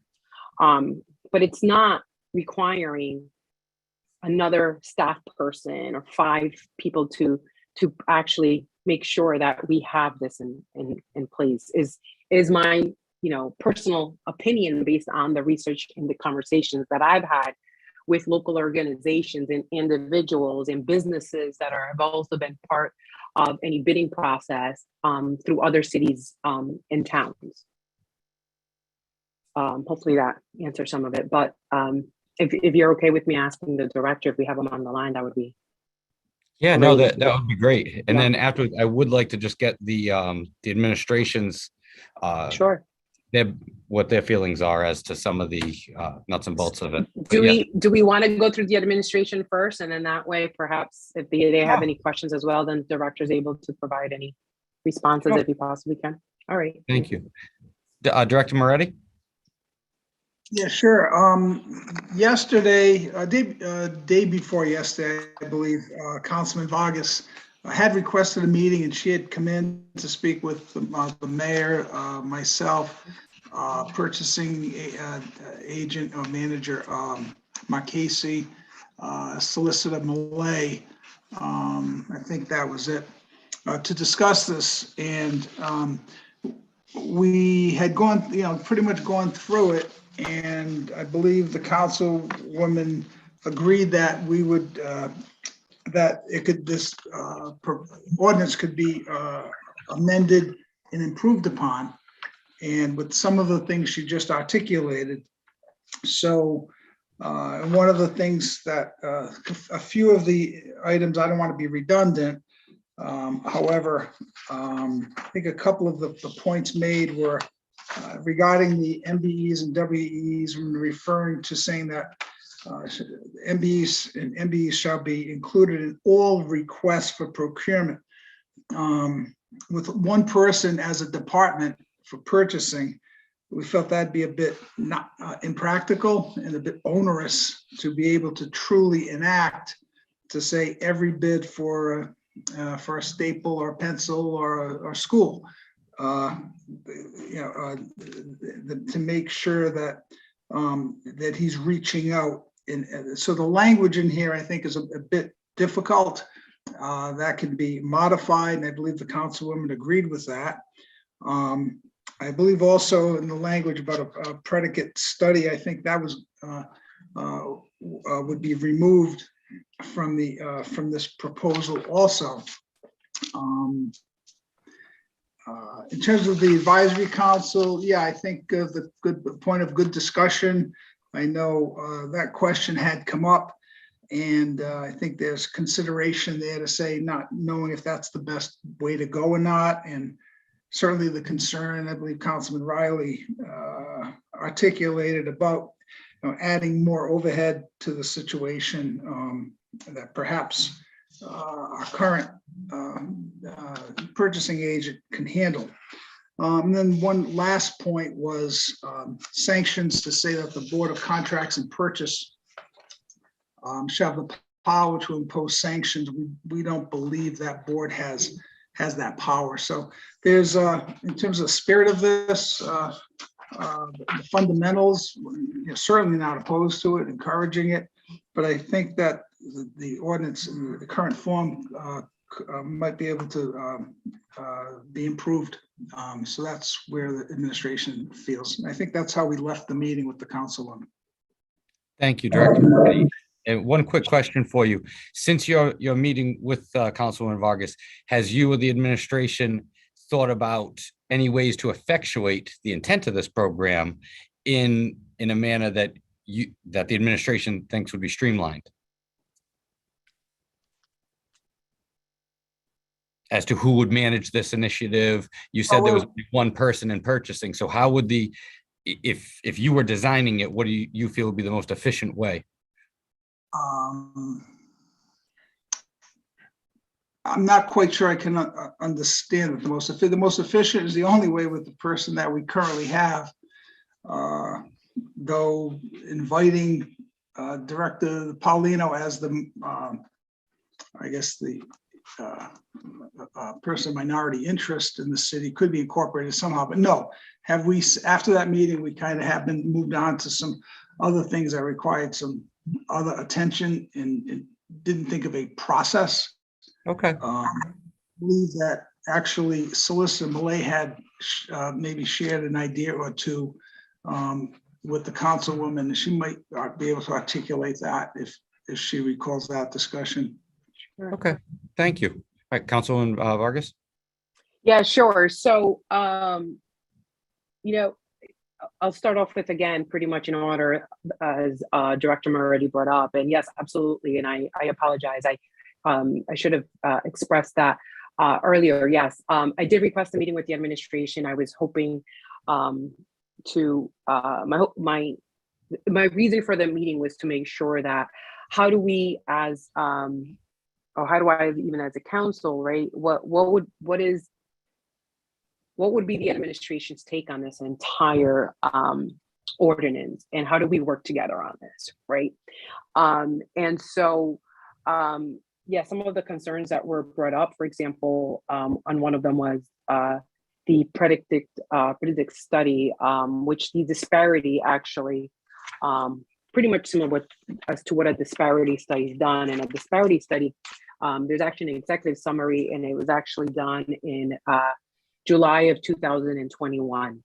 Because that disparity study was actually already done, and for anyone that's on the call, I introduced a very similar ordinance along with a actual co-sponsor who at the time, what the mayor, actually, Mayor Hopkins, was a council member, and he was my co-sponsor on this very same type of bill.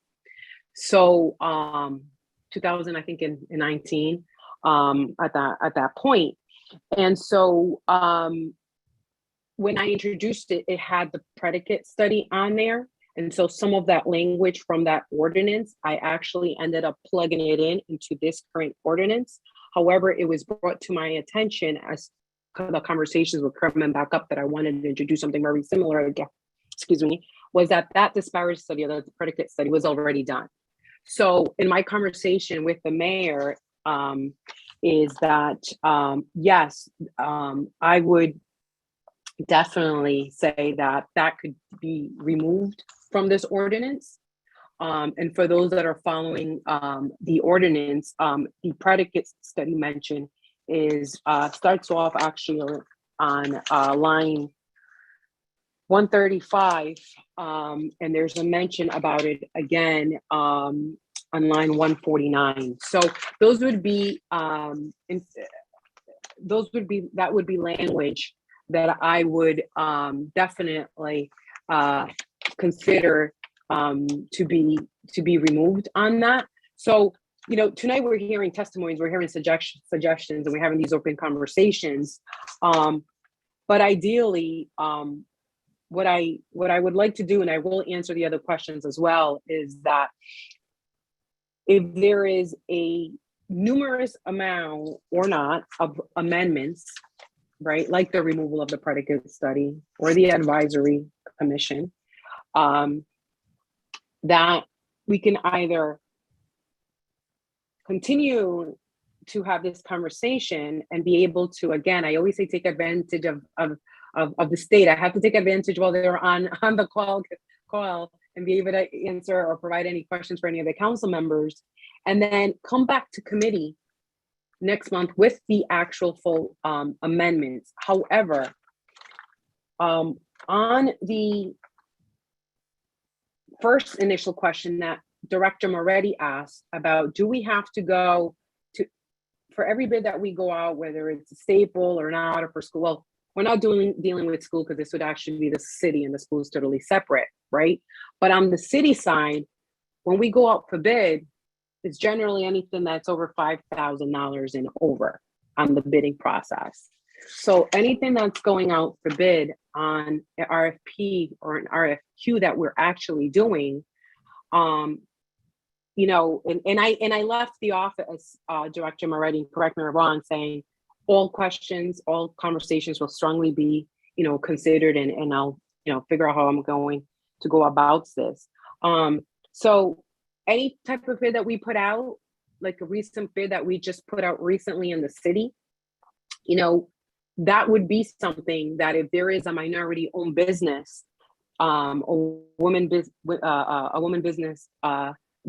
business, they would be able to also apply for that bid. So it's not when we're going for $1 buying purchasing that's $2, right? But it's anytime we're going for bid, and we're not going for bid for items that are $5. I mean, we're talking about when you go out for bid is generally anything over $5,000 or over.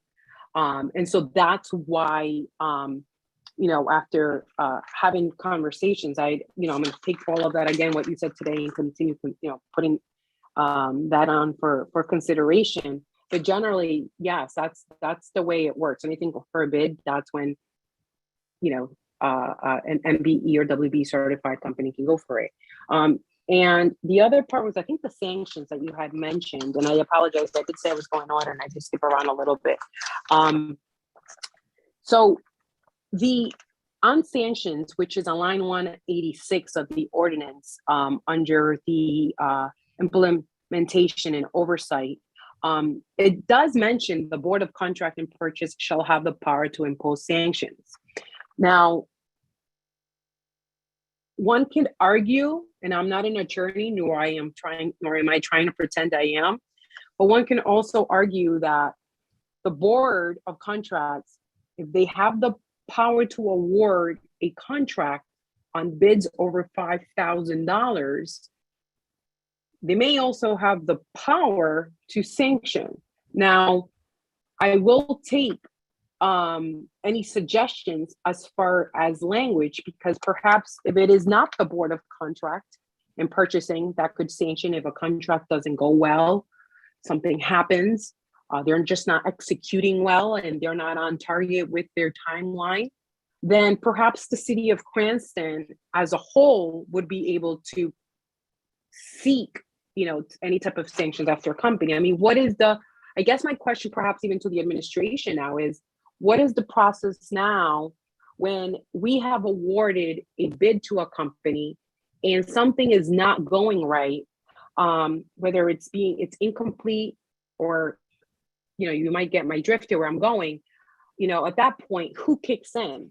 Who steps in? Who goes after these vendors or contractors, or if we're dealing with supply and chain, whether it's buying, you know, loads of paper or anything along those lines? How do we pose any sanctions for the currently in the city? I will please refer that to our attorneys. Okay. Not to my knowledge, as Board of Contracts and Purchase, I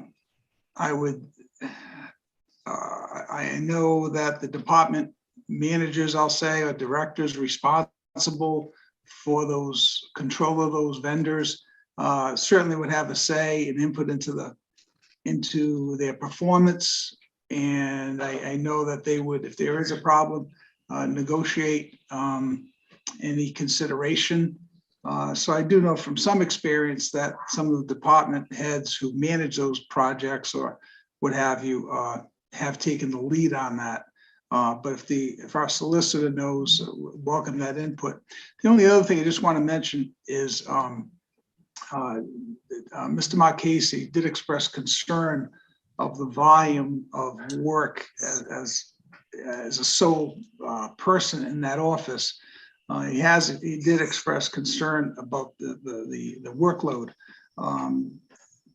that he, you know, he didn't say he might need assistance, but he expressed concern of the workload this may impose on him.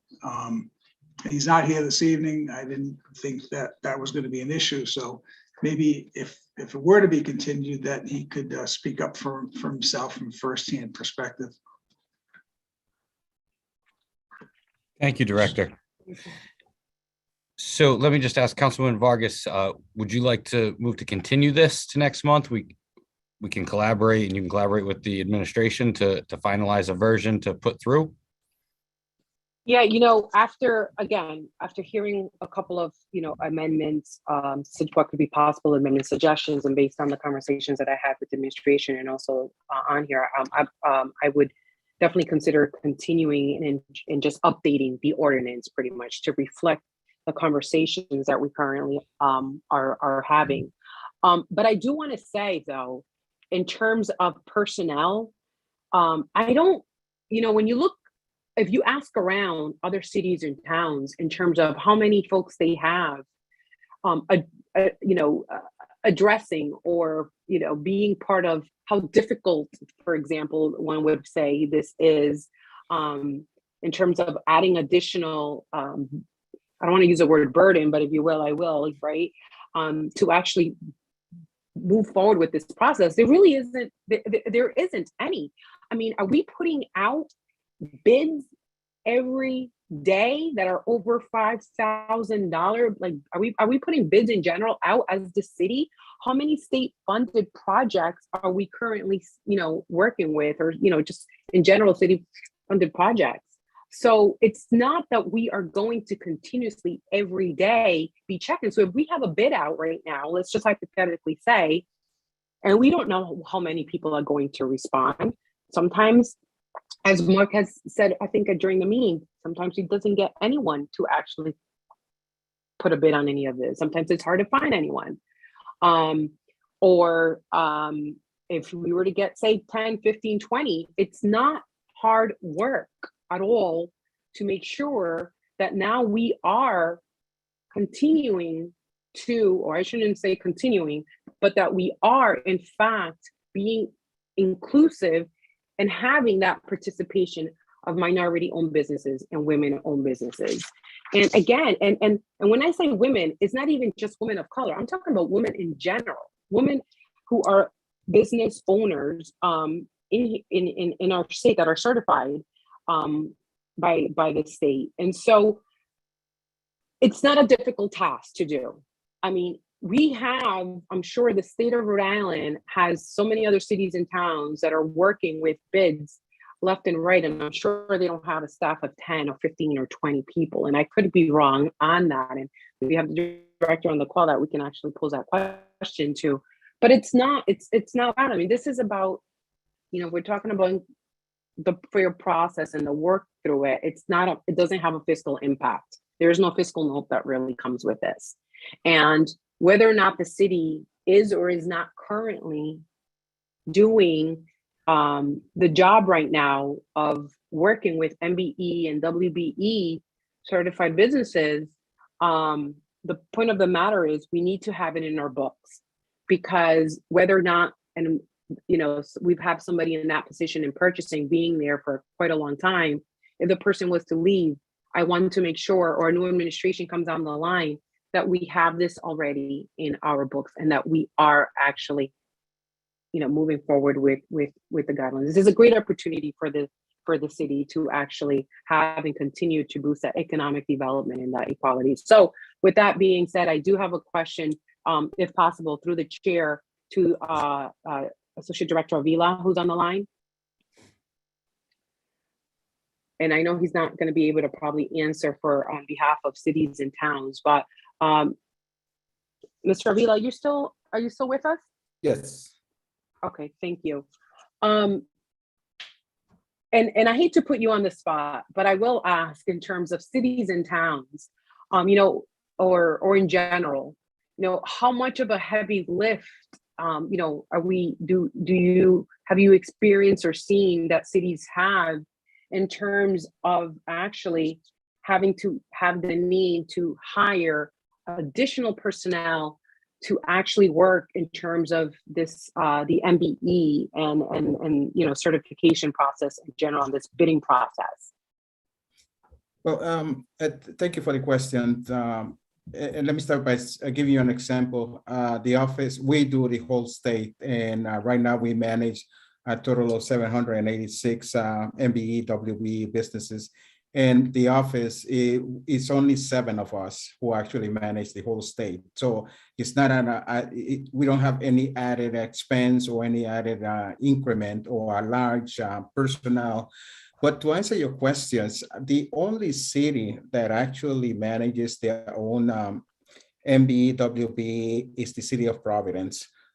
They decided to do that because as opposed to the 10% that the state has, they have 20%, 10% for MBE and 10% for MWBE. So that's why they manage their own. And the other part that I want to make clear is that the only entity that do the certification for the whole state is this office that I lead. And in that regard, although the city of Providence runs their own MBE, WBE department, we do the certification for them. As far as municipalities is concerned, it has been mentioned in this conversation several times.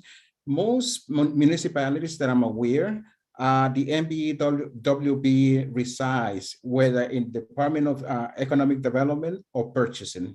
I'll give you an example of the city of Pawtucket, which I was involved back in 2014 when they, just as Cranston is doing, pretty much reconfigure the MBE, WBE. And it's been, from that point, the city of Pawtucket has become a model as far as MBE, WBE is concerned. And in particular in school construction, their participation is one of the best. But I give you that as an example because even within the city of Pawtucket, they don't have any specific person. It resides in the economic development, economic development, planning and development, and purchasing. So it's not necessarily that you have to hire someone because really, whether it's purchasing, whether it's economic development, they are the ones who put the bids together. They are the ones who publish the bid, but at the same time, they are the ones who receive it, and they are the ones who deal with the contractor. Architect Torado mentioned something that I want to bring up. When this happened and the contract is awarded, in reality, it's the contractor who, whether it's economic development, purchasing, they are the ones who actually manage the MBE, WBE on behalf of the city. So again, it's not necessarily that you have to hire someone or that you need to add someone. You can actually either have purchasing do it or the Department of Economic Development. Thank you. Thank you so much for that. I appreciate that part. The other part on this, Mr. Avila, is that when a city goes out and places a bid on the RFP or an RFQ, based on your experience, is there language on those RFP and RFQ including, is there language including wording about providing their certification with their responses or, things along those lines that pertains to guidelines, in other words, about going through a bidding process? Is there any language on the city sides that they add to their bids? Yes, and not specifically about the certification, but it is more about the requirement. So, for instance, at the state level, the language that's included is that the legislature mandates that 10% participation for minorities in every bid, every cent that the state spends through a contractor. And very much that's what it states, and it advises the individuals that they have to comply with it.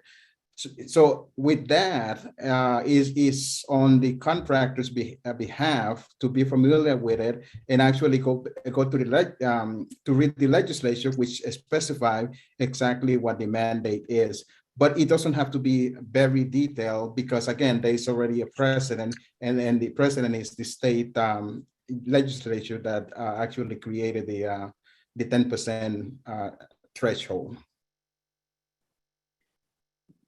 Thank you for that. I appreciate that. So if in fact, the contractor or the city in general are verifying or managing the MBE process, right, or the certification, if you will, on that, and something was to go wrong at all, where they're not finishing the work, and say Cranston awarded it to ABC company, and ABC company just is the work is not being done, is at that point, it works like any other bid, right? Where it's up to the contract and what they signed off in terms of that termination of contract or anything along those lines. I mean, it's not, it's like any other bidding process, I should say, right? Yes. There's nothing different because you're MBEs.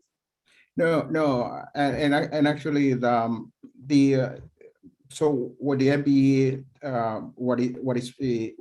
what it provides, if anything, is a safety valve in the essence of so the MBE is usually hired by a general contractor.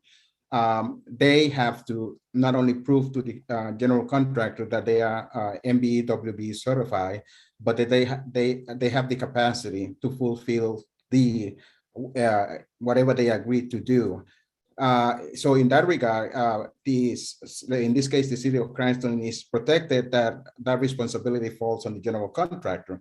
Now, if that subcontractor does not fulfill, or let's say it starts the process of that contract, and let's say a quarter of the way he finds that it's not capable of doing, yes, the contractor has the ability to get rid of that individual. And we've seen it many a times where, that experience comes along, and, but yes, it is just like any other bid.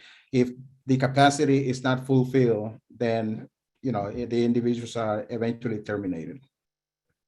Great.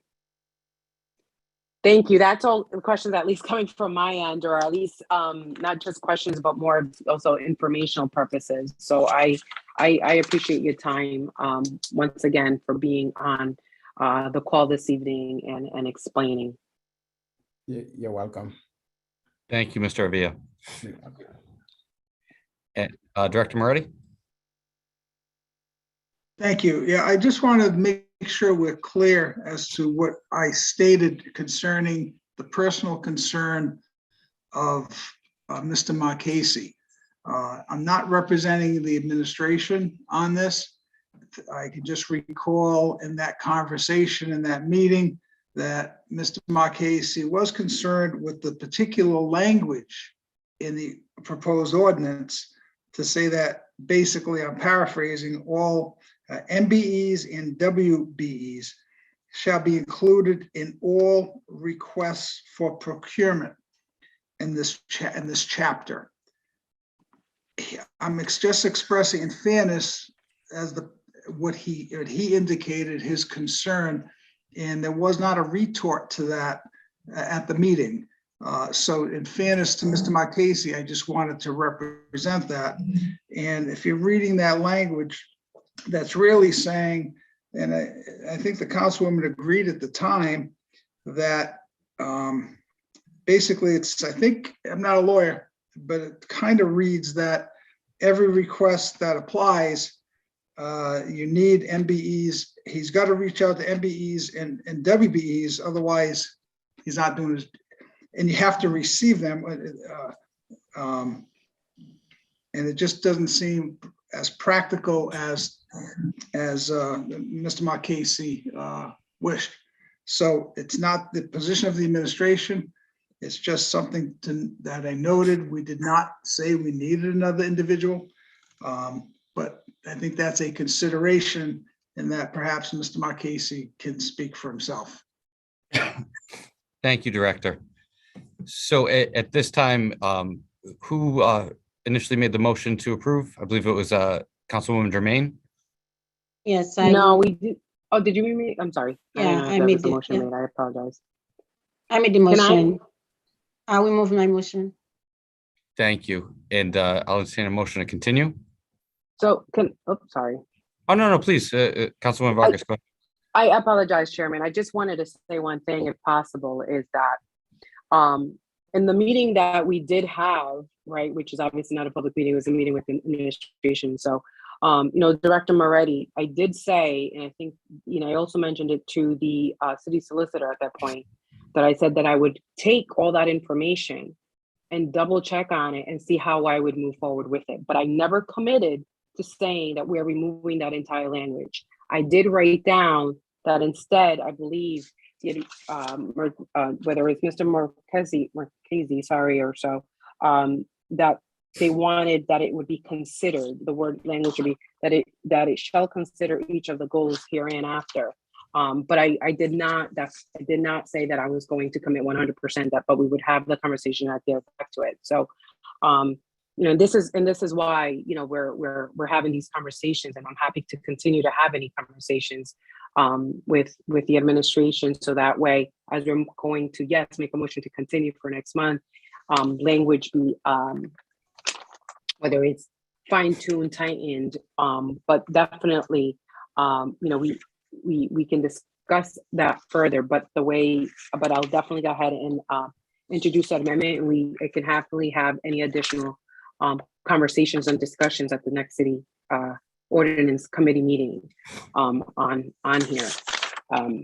But yeah, so given the fact that there's a few amendments, based on the conversation from what I'm hearing from constituents that reached out as well, some with amendments, some with just saying, this is great, I'd like to see this happen. I am going to then, yes, thank you, Councilwoman Jermaine, by the way, for putting a motion to continue. And so, yes, if you'd like to now make that motion to continue, I'd definitely Motion second to that for next continue month. for next month. Second. Discussion? Seeing none, Madam Clerk, please take the roll. Council Vice President Ferry, Yes. Councilwoman Vargas, Yes. Councilwoman Jermaine, Yes. Councilman Campiano, Yes. Councilman Riley, Yes. Councilman Paplaskas. Thank you. And thank you for everyone who came and provided all that information tonight. It was very much appreciated.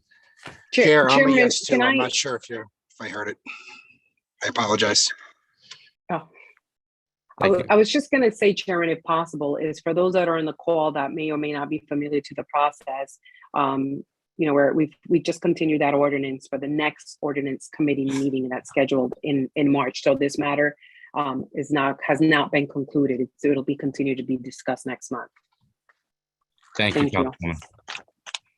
So moving on, we have ordinance 11-21-01, sponsored by Councilwoman Moreno. And before I open up for public comment, Councilwoman Moreno, is there anything you want to say in introduction?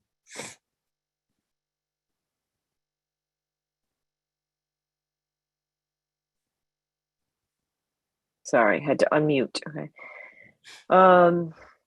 This is the ordinance that was continued from last month, and I have since had discussions with the administration. The administration is, at the forefront.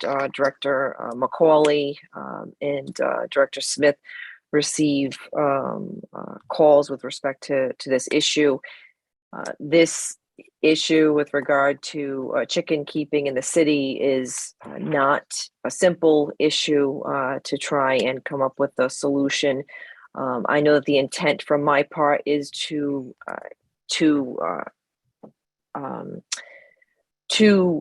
encourage or promote and not in any way stymie people who are maintaining chickens in the city in a proper manner. In a manner that is productive and beneficial to them for self-sustaining reasons. Egg production is not a nuisance to anyone else around them. And the vast majority of people in the city do it in that way. So the administration, and speaking with Director Macaulay, has said it's something that will be worked on continuing. So for that reason, I'm going to withdraw it at this time for that reason, and we can not revisit it, but continue to work on it and see what we can come up with that is amenable to all. If Director Moretti has anything he'd like to add, I'm open to that. Thanks. Thank you, Councilwoman. Director, is there anything you want to add? Before No, this is thank you. withdrawn? No, nothing to add. I know that Mr. McCauley and Ms. Smith has been involved with Councilman Moreno and is very reasonable with the process. So no, we support Councilwoman Moreno. Thank you. All right, well, moving on to public hearings and new matters before the committee. Is there anyone from the public that wishes to be heard on anything before the council tonight? No public comment. Thank you. I will close public hearing at this time. Moving on to new matters, we have ordinance 1-22-02, sponsored by Councilwoman Moreno and Vargas, entitled Motor Vehicles and Traffic. And I will give the floor to Councilwoman Moreno to introduce this. We need a motion. Motion to approve? But well, before we do that, I did like to give her a chance to introduce it, but we can do it that way too. But thank you, Council Vice President. I'll entertain a motion to approve. Motion to approve. Sorry about that. That's okay.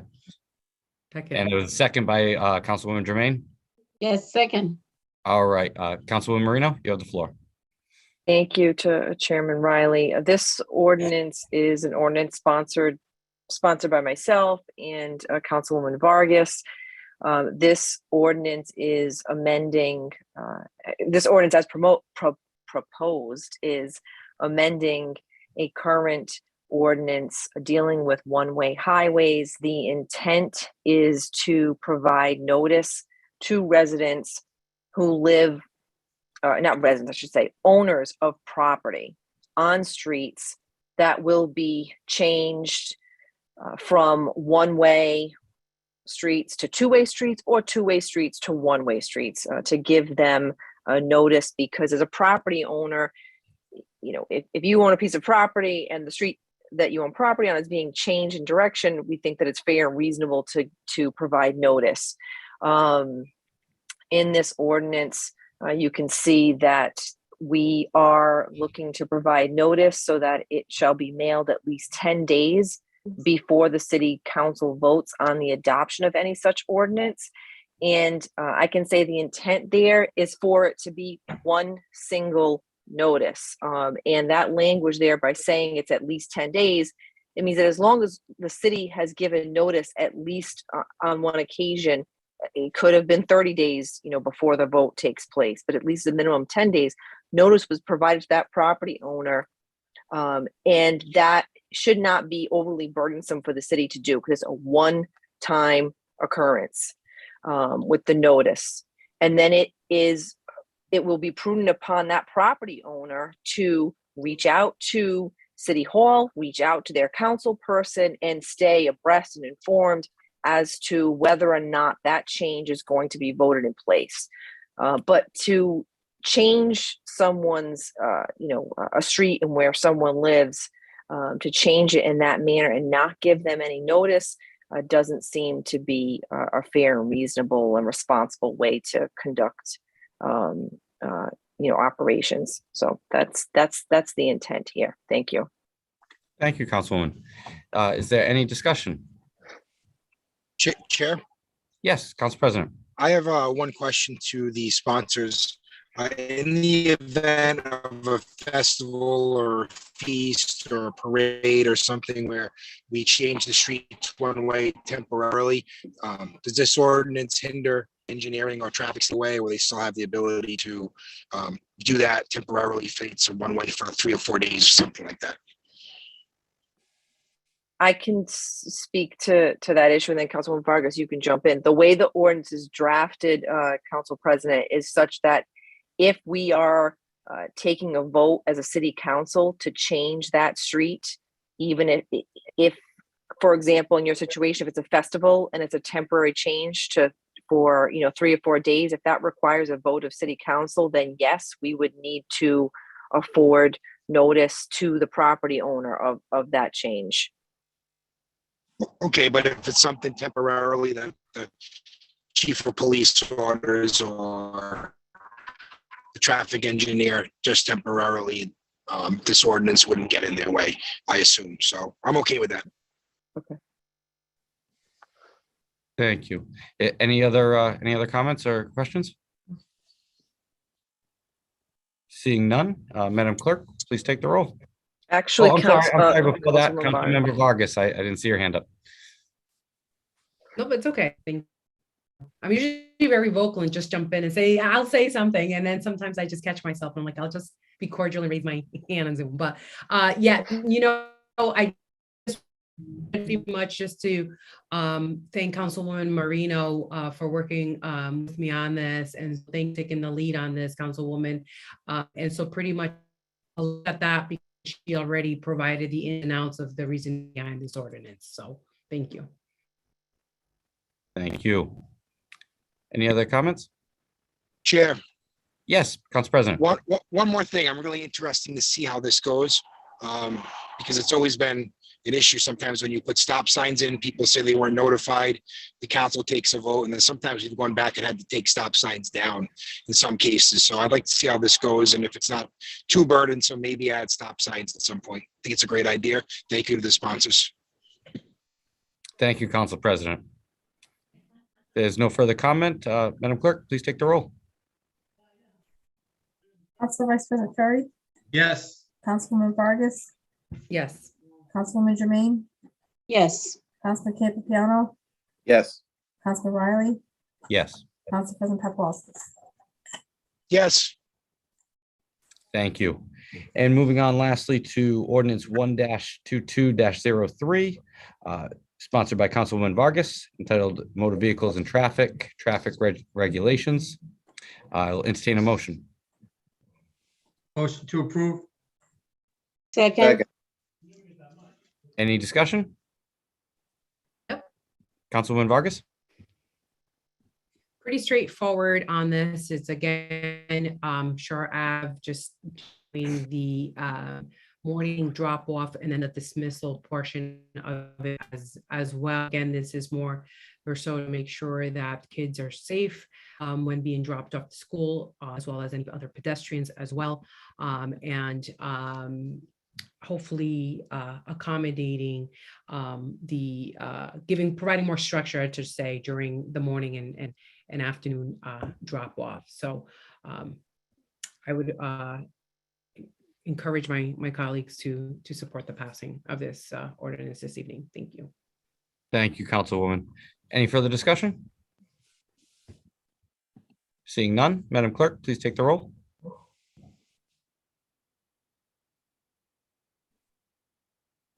Council Vice President Ferry, Yes. Councilwoman Vargas, Yes. Councilwoman Jermaine, Yes. Councilman Campiano, Yes. Councilman Riley, Yes, Council President Paplaskas. yes. thank you. And that seems to do it for tonight. I will entertain a motion to adjourn. Motion to adjourn. Do I have a second? Second. Second. All in favor? Aye. Aye. Aye. All opposed?